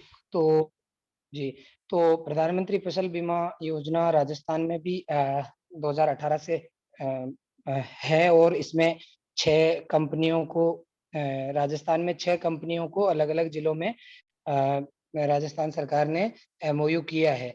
अब किसानों को ये जानकारी नहीं होती है कि एमओयू सरकार के साथ क्या हुआ है, तो उसमें एक सुझाव है कि किसानों को भी कैसे पता चले कि सरकार का एमओयू किस कंपनी के साथ हुआ है और क्या हुआ है और उसकी क्या शर्तें हैं, ये किसानों को पता नहीं होता है। दूसरी चीज इसमें है कि फसल बीमा बीमा कंपनी और सरकार ये तय करती है कि अब इस तारीख से इस तारीख के बीच किसान अपना प्रीमियम बैंक द्वारा या ई मित्र द्वारा या सेल्फ जमा करवा सकता है प्रीमियम, और वही प्रीमियम तो 1.5% और 2% ही है, बाकी तो सरकार वहन करती है, लेकिन उसमें है कि वो निश्चित समय सरकार और कंपनी के बीच में जो तय होता है वो देते हैं। जैसे अभी बुआई हो गई और मैंने जो एग्रीकल्चर सुपरवाइजर है उनसे भी बात की है, AA से भी बात की है, लेकिन अभी कोई बीमा स्टार्ट नहीं है, जबकि इस बारिश की वजह से जो फसल बिजाई आज के 15 दिन पहले बिजाई हुई थी, वो बिजाई डिलीट हो गई, मतलब डलेट हो गई। फसल उगाई नहीं, बीज बोया और ये जो बिपरजोय आया था उस दौरान हल्की हल्की बारिश आई हमारे, और उसकी बिजाई हो गई फसल की, और उसके बाद ये बारिश आई, उसके बाद वो बीज उगाए नहीं, तो डलेट हो गई। अब अभी तक सरकार ने और कंपनी ने कोई तय नहीं किया है कि कौन सी तारीख से कौन सी तारीख के बीच हम अपना प्रीमियम जमा करवा करके उसमें भागीदार हो सकते हैं, उसमें हमें हमें मतलब मुआवजा मिलने के हकदार हो सकते हैं, हमें पॉलिसी मिल सकती है। तो हमारा रजिस्ट्रेशन ही अभी तक नहीं हुआ है। फिर है कि हम अगर शिकायत करें तो टोल फ्री नंबर पे जब भी शिकायत करते हैं तो टोल फ्री नंबर पे 3 या 4 मिनट या 5 मिनट लग जाता है हमारा कॉल रिसीव्ड करने में, और लास्ट में जाके रिसीव्ड भी नहीं होता है कॉल और डिस्कनेक्ट हो जाता है। तो ये जो टोल फ्री नंबर है कंपनी का, जैसे मैं अजमेर जिले की बात करूं तो बजाज अलायंस को है, तो ये जो टोल फ्री नंबर है और जो ईमेल आईडी है ना, तो ईमेल आईडी से कोई जवाब आता है, ईमेल लिखते हैं तब, और ना ही जो टोल फ्री नंबर है उसका कोई रेस्पॉन्स आता है। तो ये अच्छा, अगर हम कंप्लेंट दर्ज करवाते हैं तो कंप्लेंट दर्ज करवाते समय हमारे पास वो 22 डिजिट का नंबर होना चाहिए। 22 डिजिट का एक नंबर किसान को याद रखना बहुत मतलब असंभव सा है। तो 22 डिजिट याद रखो या लिख के रखो। बहुत सारे किसान जो है वो अनपढ़ भी हैं, बहुत सारे किसानों के पास वो पॉलिसी का नंबर भी नहीं होता है। तो अब केसीसी नंबर पूरे बताओ। जब ऋणी किसान है, ऋणी और गैर ऋणी दोनों करवा सकते हैं बीमा, लेकिन जो ऋणी किसान है उनको पासबुक मिलने का कोई प्रावधान नहीं है, वो बैंक से सीधा स्टेटमेंट लें, और स्टेटमेंट अब उसमें ना पासबुक होती है ना स्टेटमेंट होता है, तो केसीसी का नंबर भी याद नहीं होता है। तो केसीसी अकाउंट के पूरे डिजिट बताओ आप। अब वो पूरे डिजिट 4 डिजिट लास्ट के तो याद रख सकते हैं, लेकिन पूरे डिजिट याद रखना उसमें भी संभव नहीं है। तो एक ये था कि वो इसका समाधान हो कि वो उसकी जो आईडी बनी है वो छोटे डिजिट में हो और उसको वो याद रख सके, ताकि वो बता सके बाद में शिकायत के दौरान। फिर है कि जो आवेदन किया है, जैसे हम ऋणी किसान है तो ऋणी किसान का प्रीमियम बैंक से लोन लिया हुआ तो बैंक द्वारा खाते से काटा जाता है, केसीसी खाते से, लेकिन किसान को पूछा भी नहीं जाता, और उस दौरान किसान बीमा करवाना चाहता है या नहीं करवाना चाहता ये नहीं पूछा जाता, और सीधा प्रीमियम काट करके कंपनी को दे दिया जाता है, जबकि वहां पर फसल क्या बोई हुई है। अब वो डेट डिसाइड करते हैं, किसान को सूचना होती है, तब तक प्रीमियम जा चुका होता है। और दूसरा है कि प्रीमियम नहीं गया है तो बैंक में जाके बोलते हैं कि भाई ये फसल हमारी इस कचरे में ये फसल बोई है। अब बैंक प्रीमियम उसमें गलत तरीके पे, बैंक की गलती से गलत प्रीमियम कट के चला जाता है, और जब फसल खराबा होता है तब हम कंप्लेंट करते हैं तो दोनों मैच नहीं होने मिसमैच होने की वजह से वो आवेदन, शिकायत का आवेदन निरस्त कर दिया जाता है और प्रीमियम चला जाता है। ना तो किसान को प्रीमियम मिलता है और ना ही मुआवजा मिलता है। तो उसके लिए एक प्रक्रिया होनी चाहिए। उसमें सुझाव भी है कि उसको जो एग्रीकल्चर सुपरवाइजर है, जैसे पटवारी गिरदावरी करता है उसी प्रकार से एग्रीकल्चर सुपरवाइजर भी हर पंचायत लेवल पे उपलब्ध है। तो एग्रीकल्चर सुपरवाइजर का जिम्मेदारी है कि वो जो प्रीमियम कटा है, पॉलिसी किसान तक पहुंचे। अब पॉलिसी नहीं पहुंचती है कि उसका प्रीमियम किस फसल का कटा है, ये पता नहीं रहता है। फिर है कि जो खराबा, कितना खराबा पर मुआवजा दिया जाएगा, ये किसान को पता नहीं रहता है। ये कंपनी और सरकार के बीच क्या जानकारी है, वो किसानों को पता नहीं रहता। उस वजह से अगर खराबा हुआ, जैसे मैं छोटा किसान हूँ, मेरा प्रीमियम कटा था 1375 रुपए, 1375 रुपए, 4.5 बीघा, 2 एकड़ जमीन है और 1375 रुपए का प्रीमियम कटा। 620 रुपए मेरे मुआवजे के आए खरीफ 2022 के। अब जो प्रीमियम देरी से आता है तो वो समय पर आए, इसमें सुझाव है कि अब मेरा प्रीमियम 1375 गत वर्ष खरीफ फसल का कटा था, उसके बाद रबी की फसल निकल गई और खरीफ का मुआवजा अभी इस वर्ष की खरीफ बिजाई के दौरान आ रहा है और 620 रुपए आ रहा है। मेरी 2 हेक्टेयर की ट्रैक्टर से जुताई करता हूं तो एक बार जुताई भी नहीं होती है। 620 रुपए किस आधार पे आता है पता नहीं। तो उसका जो खराबे का जो 10% पे मिलेगा, 1% पे मिलेगा, 20% पे मिलेगा, बीज का, बुआई का, उसकी मेहनत का, ये चीजें उसमें ऐड की हुई होगी मेरे हिसाब से, लेकिन इसमें इसकी जानकारी किसानों को नहीं होती है। और लास्ट बात ये है कि उनको जो भी फसल बीमा नहीं करवाना चाहता है तो भी बैंक भेज देती है। जो ऋणी किसान होते हैं उनका तुरंत प्रीमियम काट के बैंक भेज देती है। तो क्या कि हमने तो जो आपने केसीसी बनाई उस दौरान जो गिरदावरी रिपोर्ट थी उसके आधार पर हमने प्रीमियम भेज दिया। बस लास्ट 1 मिनट में मेरी बात खत्म करूंगा कि जो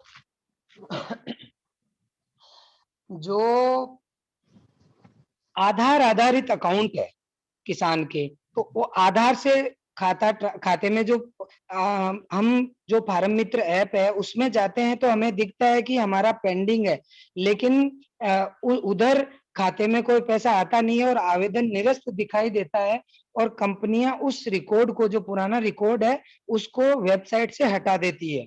तो पता ही नहीं चलता। अभी हमारे यहाँ पर पूरे राजस्थान की बता दूं कि खरीफ का मुआवजा नहीं आया, रबी की फसल भी खराब हुई और स्पेशल गिरदावरी के लिए स्टेट गवर्नमेंट ने आदेश निकाला था, वो स्पेशल गिरदावरी नहीं हुई और कंपनी में शिकायत की हमने और कंपनी के सुपरवाइजरों से बात की जिला लेवल पे भी और स्टेट लेवल पे भी। तो वो कह रहे हैं कि सरकार हमें जो प्रीमियम सरकार को देना चाहिए वो प्रीमियम का पैसा सरकार ने नहीं दिया है, इसलिए हम किसानों को मुआवजा नहीं दे सकते।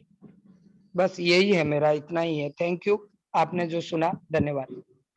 Dhanyawad, Nauraj ji. So I'll just very briefly translate into English what he said. The first thing he said is that the Rajasthan government has got entered into MOUs with 6 companies. In Rajasthan, there is only the Pradhan Mantri Fasal Bima Yojana. So he said farmers don't get to know what these MOUs are, what are the terms on which the government has entered into MOUs with the insurance companies. And the other point he has also made is that very often farmers don't get their policy statements. So they also often don't know the details of the insurance that they have signed up for. Second is, he was saying, at least in Rajasthan, farmers don't know when they have to pay premium, and the timing often is not convenient for farmers. He gave the example of how right now he has already sown a crop, and due to the rains, the seed has not germinated. And so he already has a loss, but the payment of the premium of the insurance itself has not yet taken place. So there is no question of compensation for the loss that he has already had in this season. The other thing he was talking about is that writing, when any claim has to be made, by writing to the email IDs provided or calling the toll-free numbers and waiting for several minutes, does not seem to work. He also said that they ask for a lot of information which is not easy for the farmer to have. For example, a 22-digit policy number is not easy for farmers to remember and for them to know that they have to keep this ready at that time. So he was suggesting that there should be some simpler process, and the policy number should be smaller and not 22 digits. The other thing was he was saying is that very often the crop that is entered into the records is often inaccurate, and therefore when there is a crop loss and then there is a survey, they say that the insured crop is something else, but actually what has been sown is a different crop, and therefore the farmer is ineligible. Although very often the farmer is not responsible for this inaccurate entry. So he was saying the agriculture supervisor should possibly ensure that the correct crop has been entered. He was also saying farmers don't know how much compensation they should get for which crop and at which stage. So he was saying that there should be more publicity about what has been done. And lastly, he was saying that although it is not compulsory, very often banks deduct premiums when farmers take loans, and he was saying that this should not be done. So this is what Noraji had to say. Premeshji, you had raised your hand, and then when you were speaking initially, I think you got cut off. Would you like to finish what you were saying? And anybody Yeah. else, if you would like to say anything, please raise your hands and I will invite you to speak. I would urge you all to please try and focus on what kind of changes or reforms we want. What are the solutions we would like? One for disaster compensation and second for crop insurance. So for both of these, what are the kind of changes we want, if we could think about that? Premesh ji?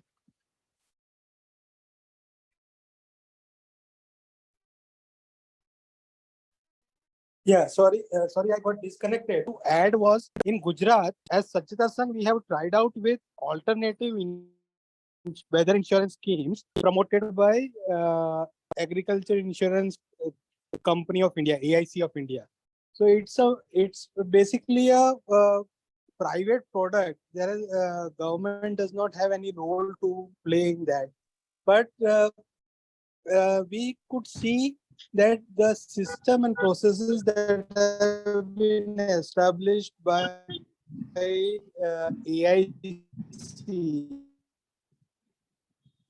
are quite high tech, and the amount is direct, and the entire registration is done via a mobile app, which we found using for 2 years that many of the farmers could enroll for this insurance schemes. But at the same time, like what the earlier speaker was suggesting, that in Kharif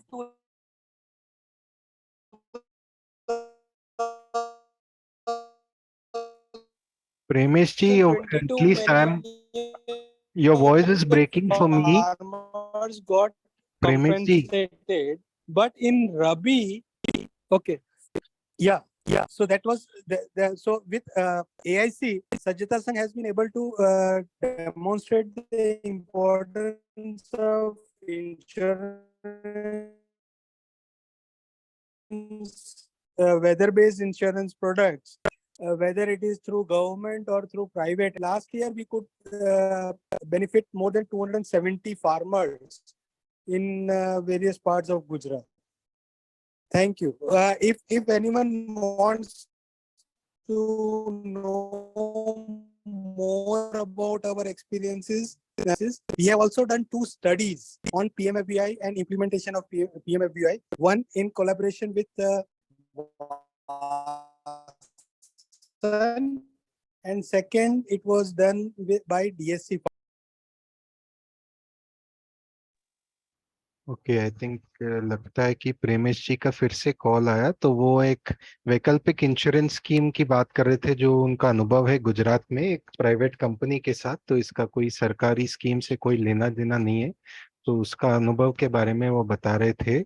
और वो ये भी कह रहे थे कि उन्होंने प्रधानमंत्री फसल बीमा योजना पे शोध की है, तो अगर किसी को और जानकारी चाहिए तो उनसे संपर्क कर सकते हैं. When she comes back, I'll request him to share his contact details on the chat. Kavita? Yeah, I wanted to say that I think most of us are asking for both disaster compensation mechanisms as well as crop insurance products, for the simple reason that both are coming with serious deficiencies. That's something that I want to place on the table. It's not about this or that. On disaster compensation, I just want to share with everyone idea that a farmer once shared in a meeting like this. This is Manbir Reduji from Haryana. And his idea was that why doesn't the government just do a DBT of whatever it is allocating in its yearly budgets into each farmer's account, and the instruction to the bank is that it has to be fixed. And if you assume that in cycles of 5 years or so, you will have 2 disasters. The minute the government notifies the disaster, the farmer should be able to access her own money, where they don't have to apply for anything. And the minute the official notification happens, banks have to release the money that's been fixed. It sounds like a, very simple and doable idea. And I've been asking people what they think about an idea like this. And I would be interested to see whether something like this cannot be done for all farmers. But as we keep saying in Asha again and again, the problem with any disaster compensation mechanism begins by the fact that governments are reluctant to locate real cultivators to this day. They would rather go by land title holders and transfer monies into their accounts. Unless we crack that bit, I don't think other things will fall into place. And in terms of crop insurance, I think going back to the age when there used to be just one agriculture insurance corporation, and agriculture insurance corporation, when it was running before FBY came into the scene, was actually a profit-making entity. And it looks like it is something that can deal with agriculture insurance much more effectively than the kind of mechanisms that were thought of in PMFBY, including, crop-wise, district-wise bids every year and so on. And that caused a lot of issues for the state government functionaries also. So I'm wondering whether we can't go back to one agriculture insurance company. These are the three main things that I wanted to say. Thanks. तो कविता जी ने जो बात कही, पहले तो उन्होंने कहा कि लगभग हर कोई जो यहाँ अपनी बात रख रहा है, तो हर कोई ये कह रहा है कि फसल बीमा भी होना चाहिए, और उसके अलावा अगर कोई डिजास्टर होता है, अतिवृष्टि अनावृष्टि वगैरह, तो उसके लिए मुआवजा भी अलग से होना चाहिए. तो दोनों चीज रहने चाहिए. दूसरा, उन्होंने एक उदाहरण दिया कि एक हरियाणा के किसान ने जो सुझाव दिया कि क्या ऐसा कोई स्कीम नहीं हो सकता है जहां एक फिक्स्ड राशि है, और वो राशि एक बैंक खाते में रखा जा सकता है किसान के नाम, और जब भी कोई डिजास्टर होता है, अतिवृष्टि अनावृष्टि वगैरह ऐसे कुछ होता है, जब भी सरकार घोषणा करती है कि ऐसे कुछ खराबा हुआ है, तो वो जो राशि बैंक में है वो ऑटोमेटिकली किसान के खाते में डीबीटी होना चाहिए. तो एक किसान का एक सुझाव था कि इस तरीके का क्या एक स्कीम हो सकता है. लेकिन इस स्कीम में और कृषि को लेके लगभग हर स्कीम में एक दिक्कत ये है कि वास्तव में किसान कौन है. यानी हो सकता है कि जमीन किसी के नाम पे हो लेकिन खेती कोई और कर रहा है. तो वास्तव में किसान कौन है, जब तक ये हमें पता नहीं इसका हम कोई जरिया पता नहीं करते हैं कि वास्तव किसान को हम कैसे पता करें। तब तक ऐसे कोई डीबीटी योजना का भी हमें सोचना होगा कि कैसे क्रियान्वयन की जा सकती है। और आखिर में फसल बीमा लेके उन्होंने एक सुझाव दिया कि पहले, अभी क्योंकि ये अलग अलग कंपनी है और अलग अलग इलाके में अलग अलग कंपनियों की वजह से कई बार दिक्कतें भी होती है, तो क्या जो पुराना सिस्टम था कि एक ही कंपनी है, क्या हम उस पुराने सिस्टम, वो क्या ज्यादा बेहतर था? ये एक सोचने वाली बात है। तो इसके अलावा और किसी को अगर कुछ कहना है तो मैं आपसे गुजारिश करूंगा कि आप अपनी हाथ इसमें खड़ा करें और आपको मैं यहाँ बात रखने के लिए बुलाऊंगा। तो if anybody else would like to say anything, I request you to raise your hand and I will invite you to speak here. Yes, Harsha. Yeah, hi. So I think so. I would concur with Kavita, especially I think so in Telangana when they were implementing the Fasal Bima Yojana (PMFBY). Uh, uh, it was very evident that actually the companies, whoever are bidding, they were bidding at state level. So they didn't even have employees at all at the ground level. What they have is some contract staff who, irrespective of companies, let's say if Tokyo is there, they will again re-recruit the same team. So there are contractors who are there, which are outsourced. So at the top, there is only one coordinator for 2 or 3 states, like one person for Tamil Nadu and Andhra and Telangana, right? And they will keep rotating around these areas, or a few people. So I'm saying that is how poorly these insurance companies are actually investing with respect to staff and awareness and actual implementation and validation of on the ground laws and other things. So that is also a reason I feel a lot more focus on how these companies operate and their full-time staff and what are they doing with the money they're taking is also something which needs to be audited and understood.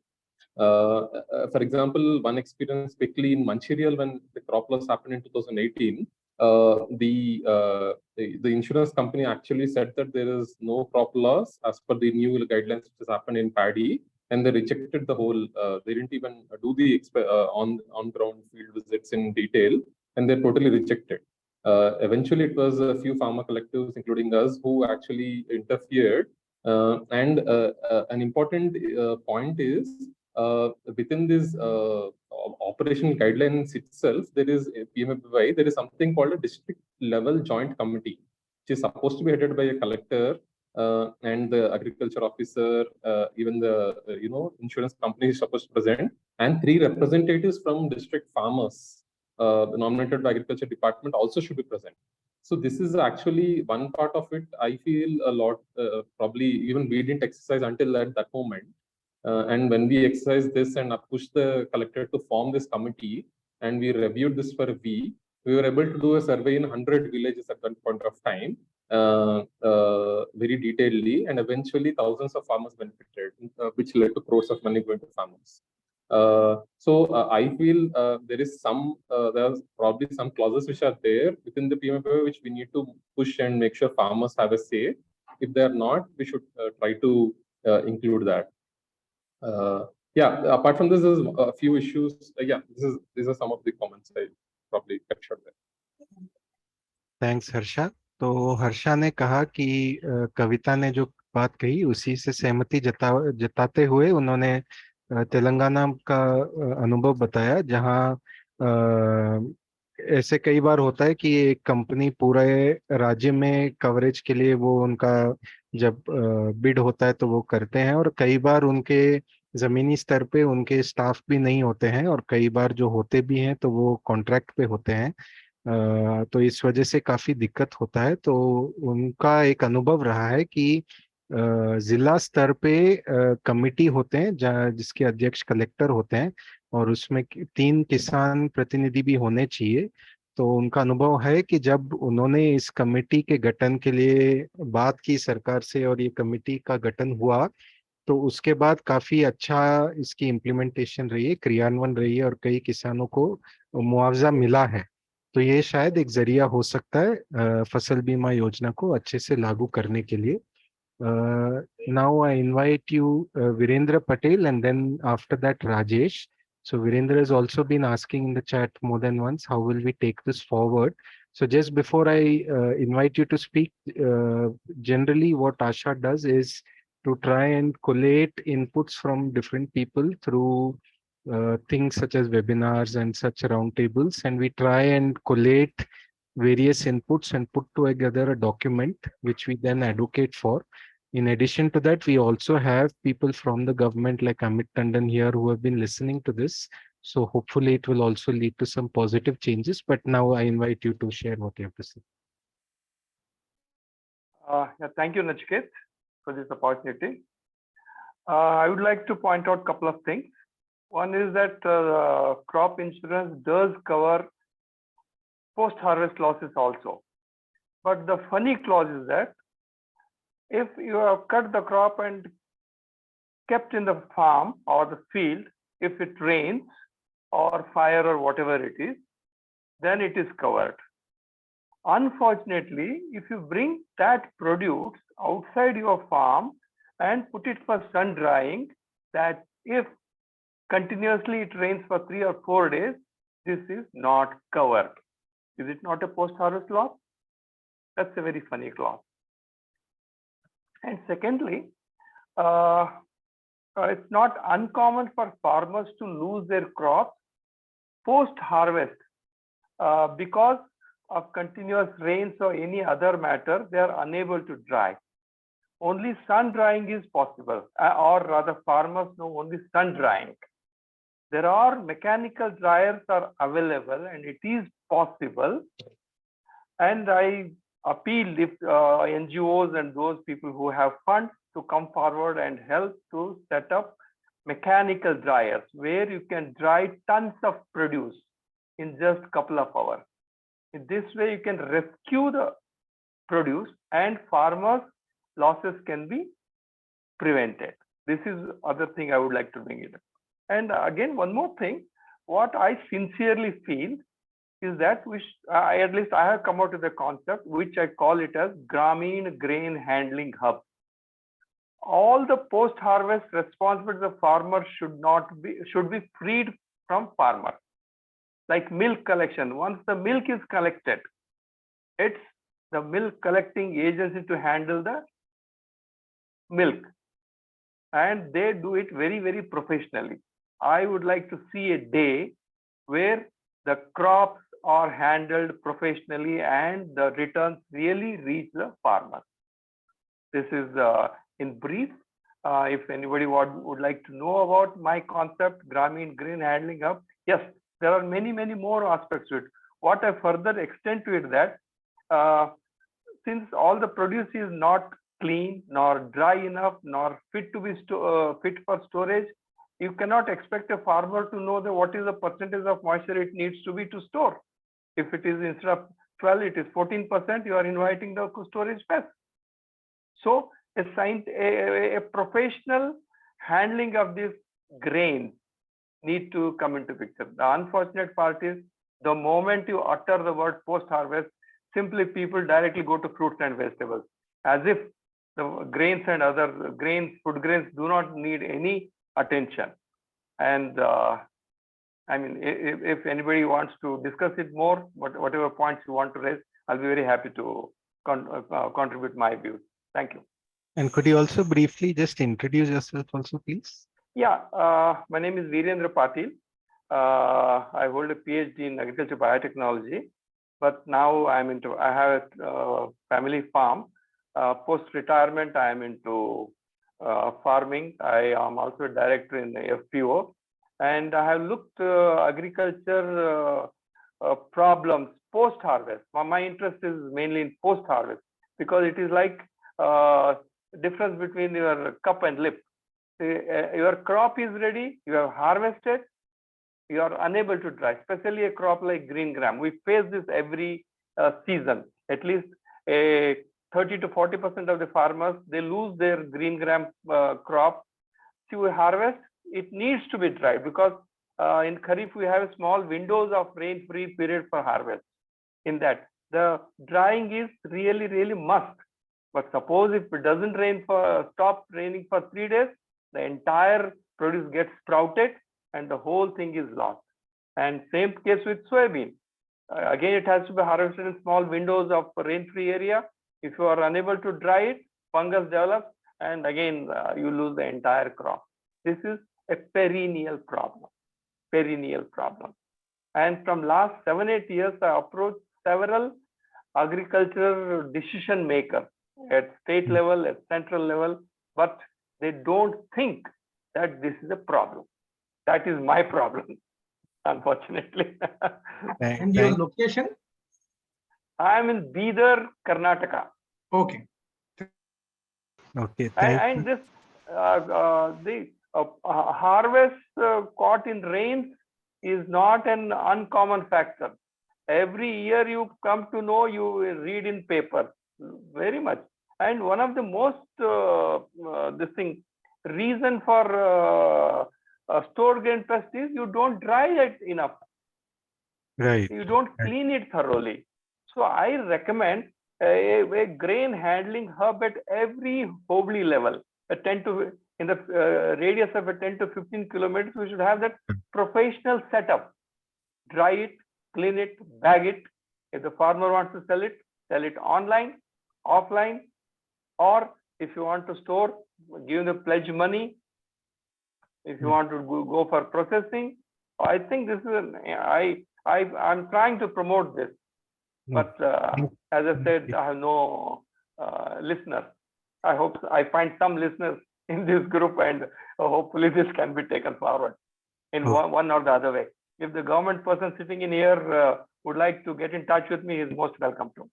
Yeah, thank you very much. And I would encourage you to please share your contact details on the chat so that anybody who wants to get in touch with you can get in touch. I'll do that. Yeah.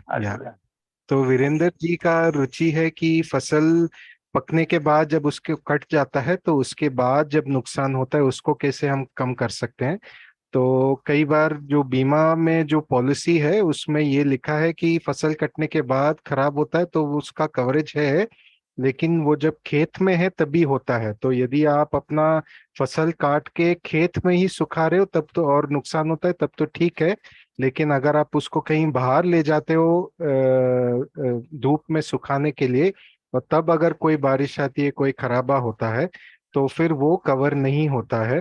तो उनका सुझाव था कि इसको भी cover होना चाहिए बीमा में। और उनका एक ये भी सुझाव था कि हर इलाके में फसल कटने के बाद एक ग्रामीण उपज हब होना चाहिए जहां फसल कटने के बाद जैसे दूध के साथ होता है कि किसान दूध जब कोऑपरेटिव या कहीं देते हैं कलेक्शन सेंटर में, उसके बाद उनकी जिम्मेदारी खत्म हो जाती है। फसलों के साथ भी ऐसे ही कुछ होना चाहिए, ये उनका सुझाव है। तो अभी मैं राजेश को कहूंगा कि उनको कुछ कहना है। तो Rajesh.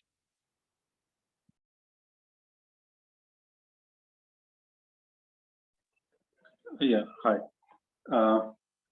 So one of the things that that came to my notice while reading upon the insurance policies and schemes that we have had in the past was a scheme by the name Farmer Income Insurance Scheme, FIIS. It was there for a brief period in 2003-2004 as a pilot project, but then was completely removed from the scheme of things. It did come back into discussions in 2014. The interesting thing about the scheme is it just doesn't limit itself to the yield loss or what happens to the crop in the field. It also looks at the market fluctuations, the price fluctuations in the market, and the idea being to ensure the income of the farmer and not just the crop of the farmer, which as a farmer myself, I find it to be one of the the need of the hour, because both climate and markets are the two uncontrollable things that farmers are facing these days, and are quite uncertain and unpredictable. So, a scheme that covers both is something that probably we should we should think about. There are reasons why that scheme didn't continue. It was done as a pilot in some 12 or 14 districts for that year for two crops, rice and paddy and wheat, for the Kharif and Rabi season. Yeah, so maybe we should also think in those directions. That was one suggestion I had. The other was that when we talk of insurance compensation, especially in the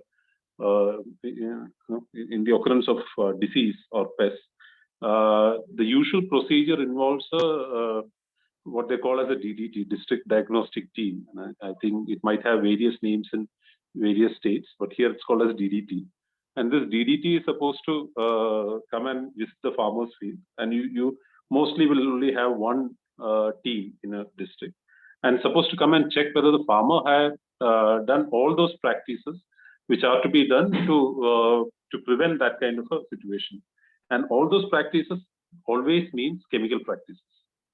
So what happens to the organic farmers is a question that many of us face. In fact, we faced 2 years ago, where we had a major viral attack on paddy. A fungal attack on paddy across this region. But then after a lot of pushing and prodding, the DDT came here and they said that you didn't apply any of the chemicals that were supposed to be pesticides or fungicides that you're supposed to do. So, you will not get compensated. So I feel that that's a major lacuna, given that the government is also talking about natural farming. Has a mission on that. I know. One also will have to look at the compensation, insurance and compensation policies where that's covered in those policies. So those are two things that came to my mind that I wanted to share. That's it. धन्यवाद राजेश। तो राजेश के दो बातें रखी। सबसे पहले उन्होंने कहा कि एक किसान आय बीमा योजना का एक पायलट हुआ था, वो कुछ ही जिलों में और 2 ही फसलों के लिए एक हुआ था, उसके बाद वो चला नहीं। तो उसका मुख्य उसमें जो अलग बात थी वो ये थी कि फसल खराबा के अलावा बाजार में भी रेट का उतार चढ़ाव अगर होता है और उस वजह से अगर किसान को कम पैसे मिल रहे हैं क्योंकि आय बीमा योजना था, तो उस ऐसे हालत में भी किसान को कुछ मुआवजा मिल सकता था। और उन्होंने कहा कि खुद किसान है तो उनको लगता है कि एक जलवायु परिवर्तन तो एक चीज है, दूसरे मार्केट के उतार चढ़ाव भी एक काफी वो भी एक रिस्क है। तो अगर कोई स्कीम दोनों चीज को कवर करता है तो वो अच्छा रहेगा। दूसरा वो कह रहे थे कि जैसे केरला में भी है कि अगर कोई रोग लगता है तो उसके लिए जब कवरेज होता है तो वहाँ जिसको जिला में एक डायग्नोस्टिक टीम होता है, हर जिले में एक टीम होता है जो आके चेक करता है कि फसल अगर रोग लगा है तो वो कैसा है, क्या रोग है। तो वो ये भी देखते हैं कि क्या किसान ने वो सारे प्रक्रिया की रोग से बचाने के लिए या कीट से बचाने के लिए, और उसके बाद भी हुआ तब भी फिर वो मुआवजा मिलता है। तो उसमें जो प्रक्रिया है जो किसान को फॉलो करना है उसमें सारे रसायन वाले ही हैं कि आपने ये कीटनाशक डाला है कि नहीं, फफूंदकनाशक डाला है कि नहीं।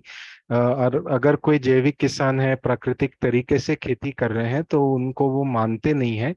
तो उनका ये कहना था कि अभी अगर सरकार प्राकृतिक खेती, जैविक खेती को बढ़ावा देना चाह रही है तो ऐसे प्रक्रिया जो किसान लागू करते हैं उनको भी इसमें लेना चाहिए। तो ये दो बातें राजेश ने की। अगला मैं अजय यादव को निवेदन करूंगा कि वो अपनी बात रखें। I will invite Ajay Yadav next and after that I will call upon Dattatreya Hegde ji. So Ajay ji. So, hi, this is Ajay. So, I'm not very associated with the technical details or the subject of the session, but I just wanted to highlight that, the problems of the farmer. I don't see it a solution being effectively, coming from the government. So I'm more on the side of something at at a local level, what can we do? So we have this big organization. So I mean, I'm just trying to see that if a local solution could be there. So the damage to the crops that doesn't happen in every area of the country. It will happen in one or the other, but it will not happen at the same time. So I'm just trying to see if a localized solution could be approached, because the funds, as far as the funds are concerned, the people at the local level would know who or the authorities or the someone on the local level would know that whether how bad is the damage, and accordingly, if they have the power to disperse the amount at the local level, they will be able to they will be able to understand the problems of the farmers, and they can do the right thing for them. So I'm more towards a localized solution. I'm not sure if I'm talking in very abstract way, but that Right. is what I wanted to Yeah. highlight. तो thank you Ajay. तो अजय जी का एक सुझाव था कि उनको लग रहा है कि सरकार के तरफ से उनको ज्यादा उम्मीद नहीं है कि इस दिशा में कुछ ऐसे ठोस कर पाएगी। तो उनका सुझाव है कि क्या हम अपने लेवल पे, अपने स्थानीय स्तर पे क्या हम कुछ कर सकते हैं। तो ऐसे क्या हम सोच सकते हैं इस नजरिए से। तो उनका कहना था कि एक ही जगह में, मतलब पूरे देश में एक साथ खराबा नहीं होता है, एक इलाके में होता है और उस इलाके में लोग फिर जानते हैं, समझते हैं कि वहाँ क्या मुआवजा मिलना चाहिए। तो क्या हम स्थानीय स्तर पे कुछ वैसे सोच सकते हैं कि कुछ हम कर सकते हैं। तो just in term, one more thing I just या put in. क्विकली, या The reason I'm saying why centralized, this when we come at the national level or the centralized level, we try to assess things objectively, but the problem is subjective. So it is subject to the places. So we have to take the subjective solution approach. So the place itself has a better understanding of the problem and better capability to. Ajay, you have gone on mute. I don't know if you're on the phone and I've got a call. Yeah, I'm done. So I'm saying that the centralized agency like the government, it tries to assess the problem objectively, so that it is a solution for every at a national level. But I'm saying that the problem is very subjective in nature. It is specific to certain places, with the kind of farming they do, which types of crop they do they grow. Right. So it is kind of a subjective problem. So the place has better understanding of it and the better capability to understand and come up with a solution. Right. No, I fully appreciate what you're saying, and I get what you're saying, but also the whole concept of insurance is to share risk. So in areas where there is no loss, also if farmers contribute, then in a way that they are sort of compensating those who have got a loss. But I appreciate fully what you're saying and where you're coming from. Next, Dattatreya Hegde ji, you wanted to say something? Dattatreya Hegde ji? Yes, yes, Nichiket. Yes. My experience has been totally different in the sense that I come from a plantation background. It is not connected to any of these annual crops, and so I worked almost 28 years with Hindustan Unilever in a tea plantation, and the problems there are totally different. Nichiket, I want to ask you first, clarify that whether we could talk about corporate agriculture or not, because we are basically all of us are talking on annual crop, and so if it is not relevant for the today's topic, I can always come back on the next No, in the interest of everyone just understanding whether we work on it or not, just for our understanding, please share what you have to say briefly. Yeah.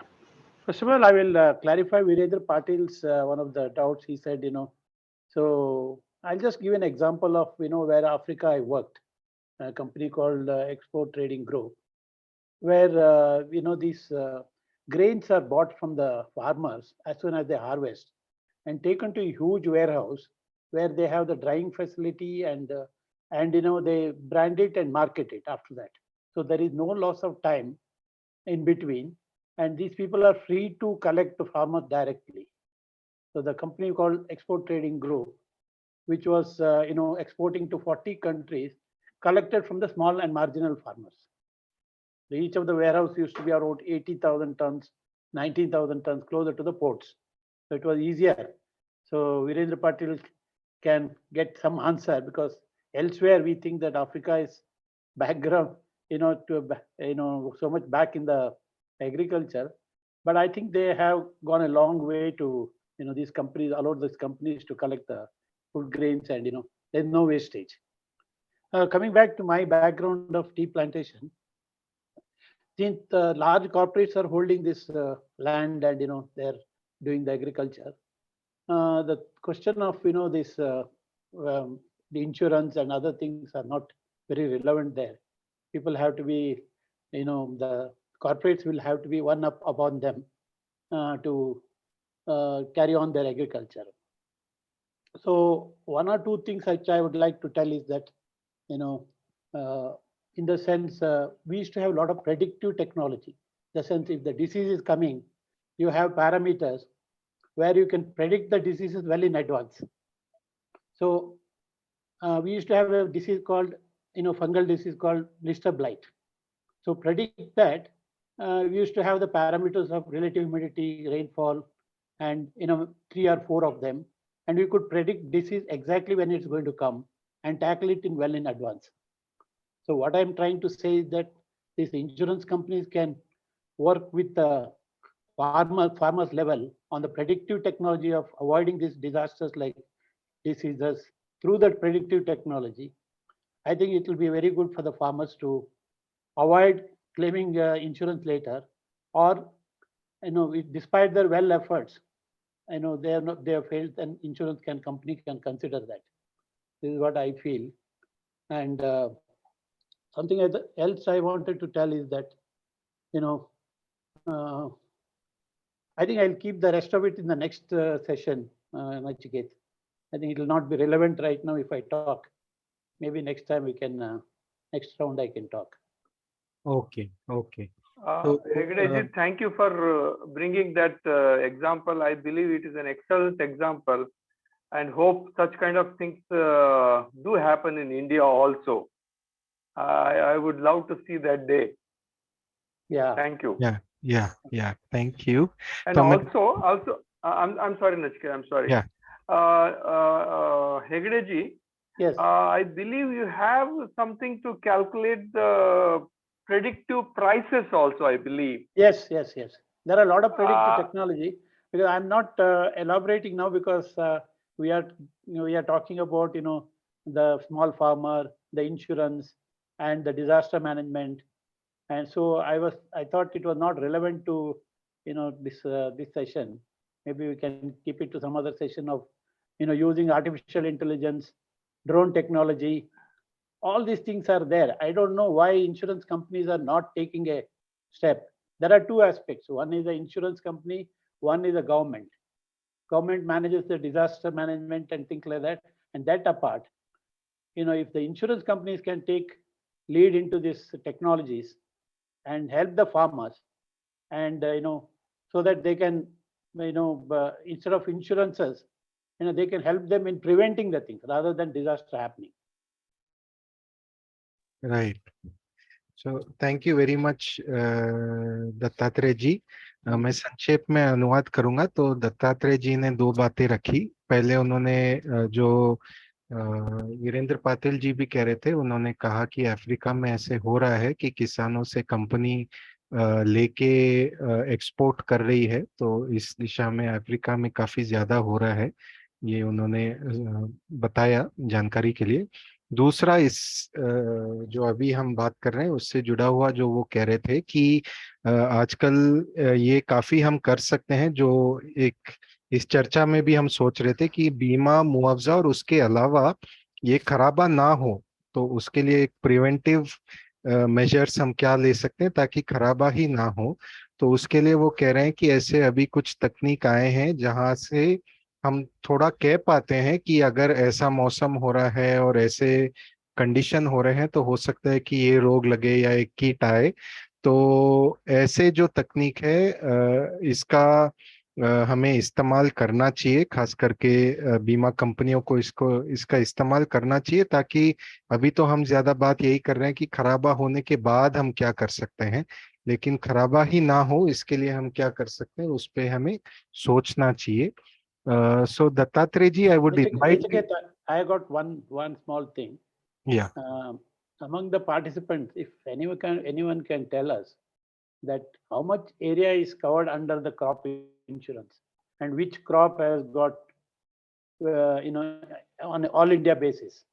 Because I just joined the insurance sector here as a sort of a just to see how this works, and I did some exam and I passed it. And currently in India, only 6% of the population is covered by insurance.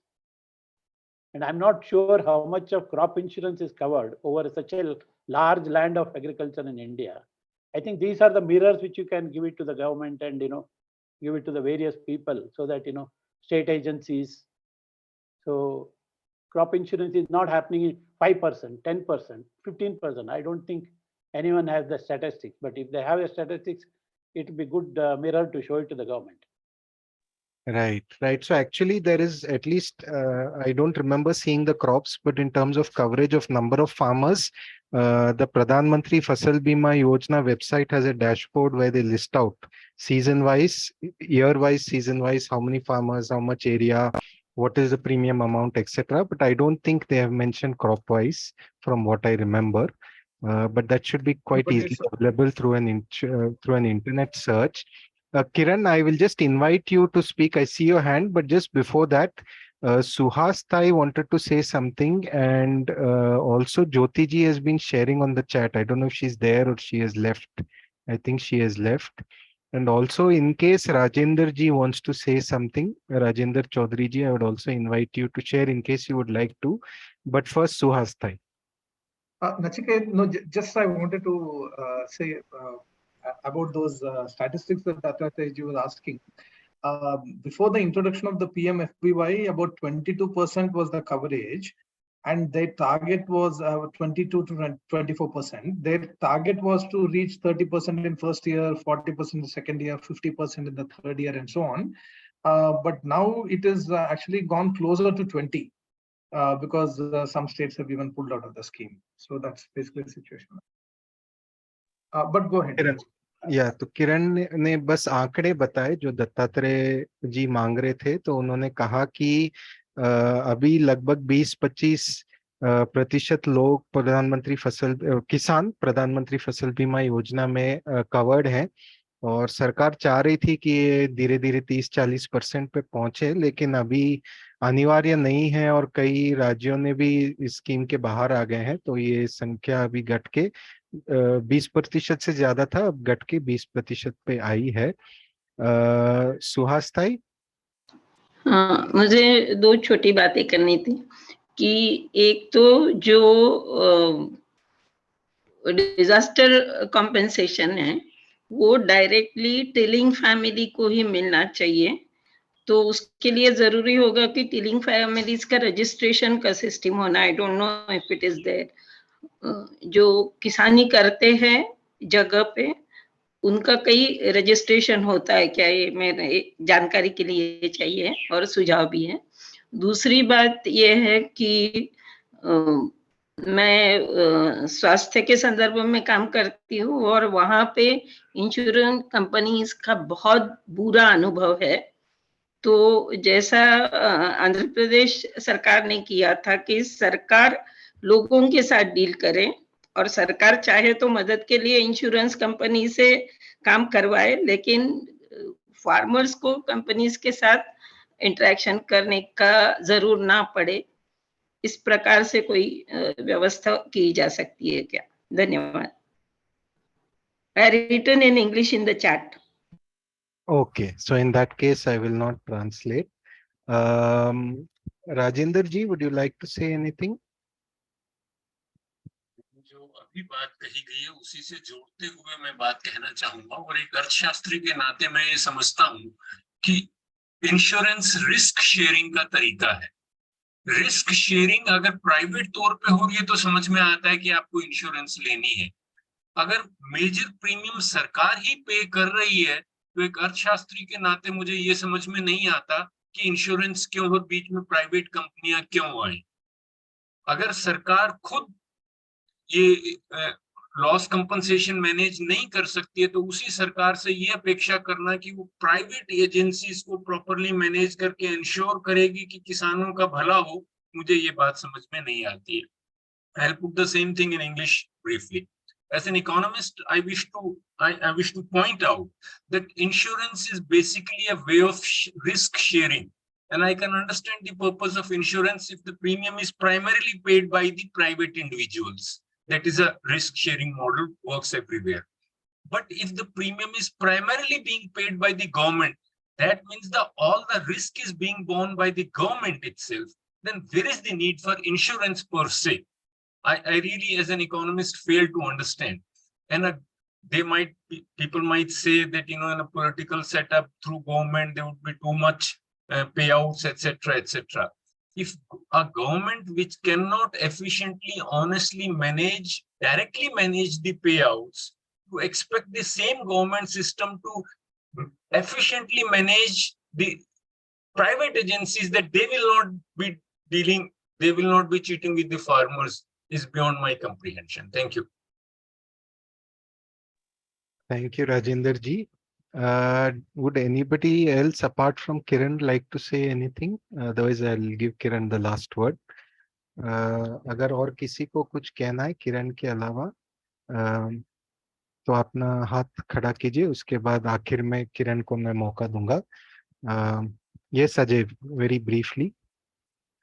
Ajay Yadav. Yeah, so I totally agree with Rajendra ji what his inputs are, and and there I wanted to understand why can't our collaboration with different locations can we not come up with when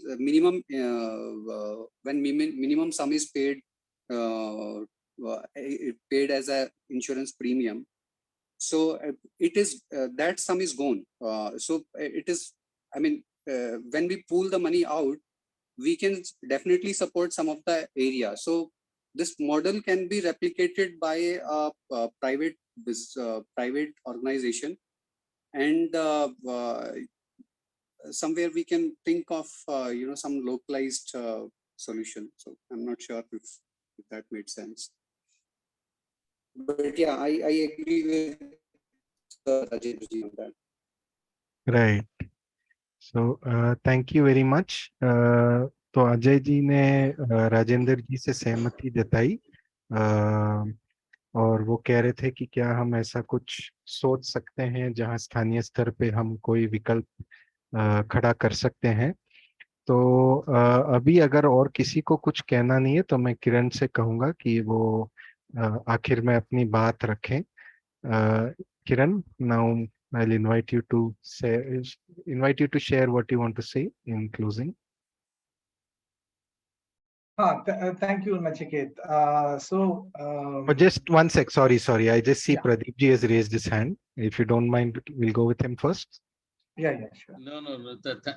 Thank you so much. That is, I'm talking about this insurance, but there is certain protocols are there, and the protocols means that usually they have their own SOP, and it's real farmers, they are not getting insurance. There are two types, but it's when natural disasters are coming, that they have their own measurement or the insurance protocol. Issue one, but once it is crop, this localized or sometimes they have there is one protocol. It is that they should go to the farm and it's a measurement of this is some area, and that's is with the department, either horticulture or agriculture or like this. And its protocol is such a way that these farmers they won't get the insurance. So my suggestion is here, it has to be protocol has to be very demystified, or that has to be this is that kind of this is farmer friendly, and a farmer doesn't know that is what are the criteria, and it's a simple thing that your companies or corporates they are getting this huge benefit from the government, but it's from the real sense for the partner, for the farmers they are not, it's not getting the insurance because of this certain critical rules and protocols. So Pradeep ji, could you also just briefly introduce yourself? Myself, Pradeep Mahapatra, I work with the organization called Udyama. It is based at Bhubaneswar, Odisha. Okay, I am representing Udyama as a secretary and co-founder. Right, thank you. तो प्रदीप जी का ये कहना था कि जब ये क्रियान्वयन होता है बीमा योजना का, तो उसमें जो प्रोसीजर्स हैं या वो क्रियान्वयन करने का जो तरीका है उसको और सरल करना चाहिए ताकि किसान आसानी से बीमा का फायदा ले सकते हैं। तो उनका सुझाव ये है कि और सरल हो क्रियान्वयन के तरीके सरकार के तरफ से। तो Kiran, yes, over to you now. I wanted to make a couple of points, Nachiket, but do you also want me to do any summing up or some concluding remarks also? If you can, otherwise I've also got some notes. Okay. So maybe your, Yeah, I'll just share a couple of things. So I think to the point that Rajendra ji was raising, there is also some discussion going on in the chat box, but I agree to the basic point that if the insurance premium is almost entirely paid by the government, then why not government just pay that directly to the farmers rather than the insurance company in between? I think that one thing with that is that actually farmers do pay a significant part of the premium under the current scheme. So it's not that the farmers are not paying anything at all. So in that sense, some share is being brought in from the farmers also. But let's say 70% is coming from the 70 to 80% is coming from the government.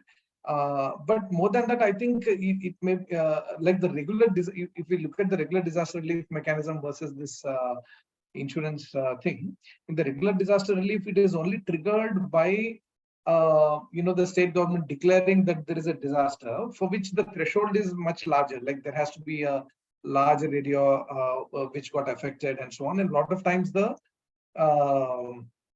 government doesn't react. It's caught up in many things. It would rather ignore a certain problem. So in that sense, I think having some way of enrollment where the farmers proactively enroll, and once they're enrolled, then they're entitled to a claim through the system. I think is where the insurance thing has an advantage over something which requires a trigger from the government, as in the disaster relief mechanism. So that's the reason why we are saying that disaster relief also should exist to take care of very large calamities happening, but something like an insurance also should exist. But I do feel that bringing these multiple private insurance companies actually brings no additional benefit. It was just posed that having these insurance companies competing with each other would actually make the insurance implementation better, actually, but it has made it worse because in any case, one district is given a monopoly as a monopoly to one particular insurance agency or a few districts.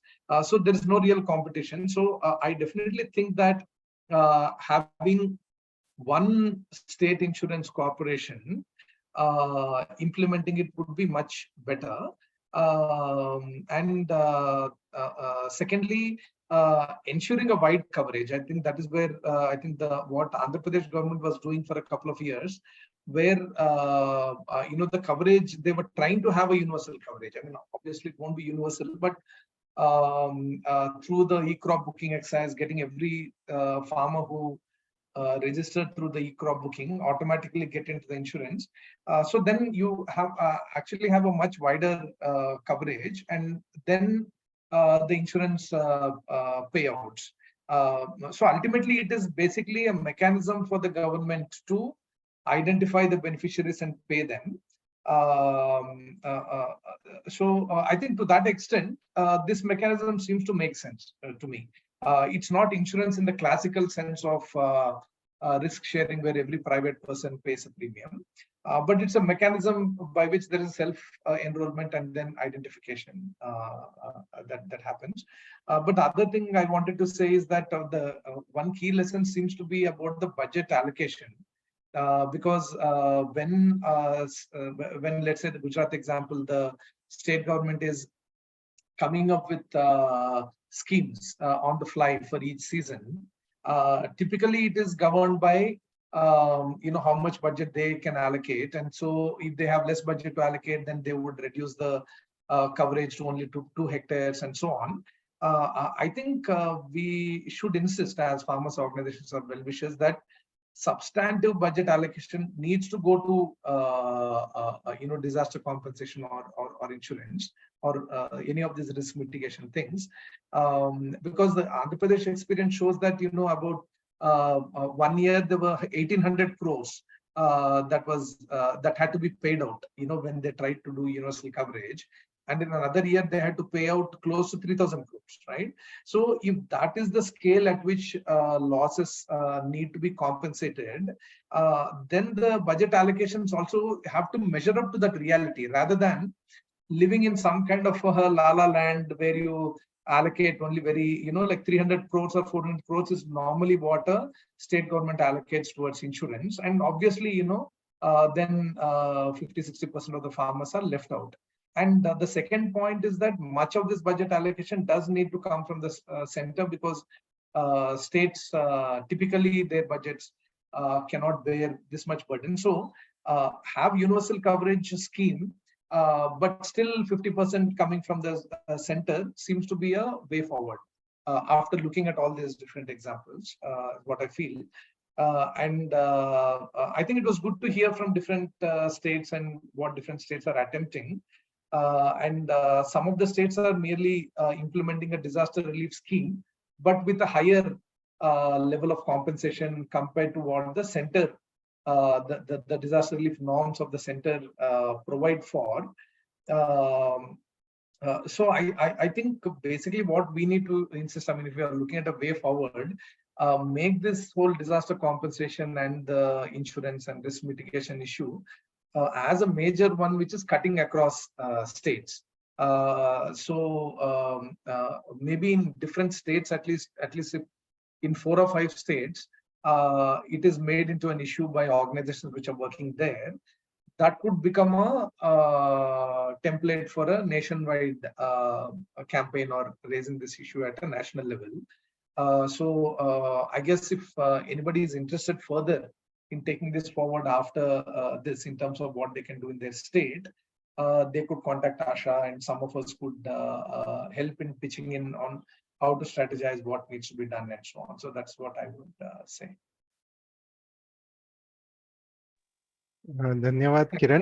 तो किरण ने कहा कि वो राजेंद्र जी से सहमत हैं, लेकिन सिर्फ सरकार के अलावा किसान भी थोड़ा प्रीमियम जमा करते हैं। तो वो उनका कहना था कि अलग अलग कंपनी ना हो, एक ही कंपनी हो, लेकिन बीमा जैसे कुछ होना चाहिए। और ये भी जरूरी है कि सरकार ये कोशिश करे कि जितना ज्यादा कवरेज हो सकता है, जितने ज्यादा किसान इसमें आ सकते हैं, उतने ज्यादा किसान आने चाहिए, और उसी हिसाब से फिर बजट भी इसके लिए होना चाहिए। जो आंध्रा का अनुभव रहा है कि जहां आमतौर पे 300 करोड़ का बजट होता है, वहां एक बार 1800 करोड़ और दूसरी बार 3000 करोड़ तक का उनको मुआवजा देना पड़ा।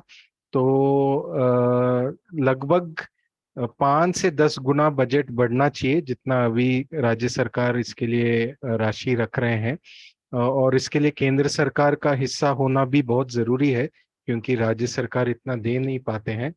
और इसके लिए आगे बढ़ के काम करने के लिए किरण का एक सुझाव था कि अगर अलग अलग राज्यों से जो किसान के साथ काम कर रहे संगठन, वो मिलकर इस पे काम करें और आवाज उठाएं, तो फिर ये एक राज्य का मुद्दा नहीं, लेकिन एक पूरे देश का राष्ट्र मुद्दा बन सकता है।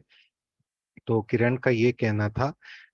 आखिर में मैंने देखा कि डॉक्टर विद्यानाथ झा कुछ कहना चाहते हैं। So doctor Vidyanath Jha, very briefly if you can share what you wanted to say, very briefly before I close. Doctor Vidyanath Jha.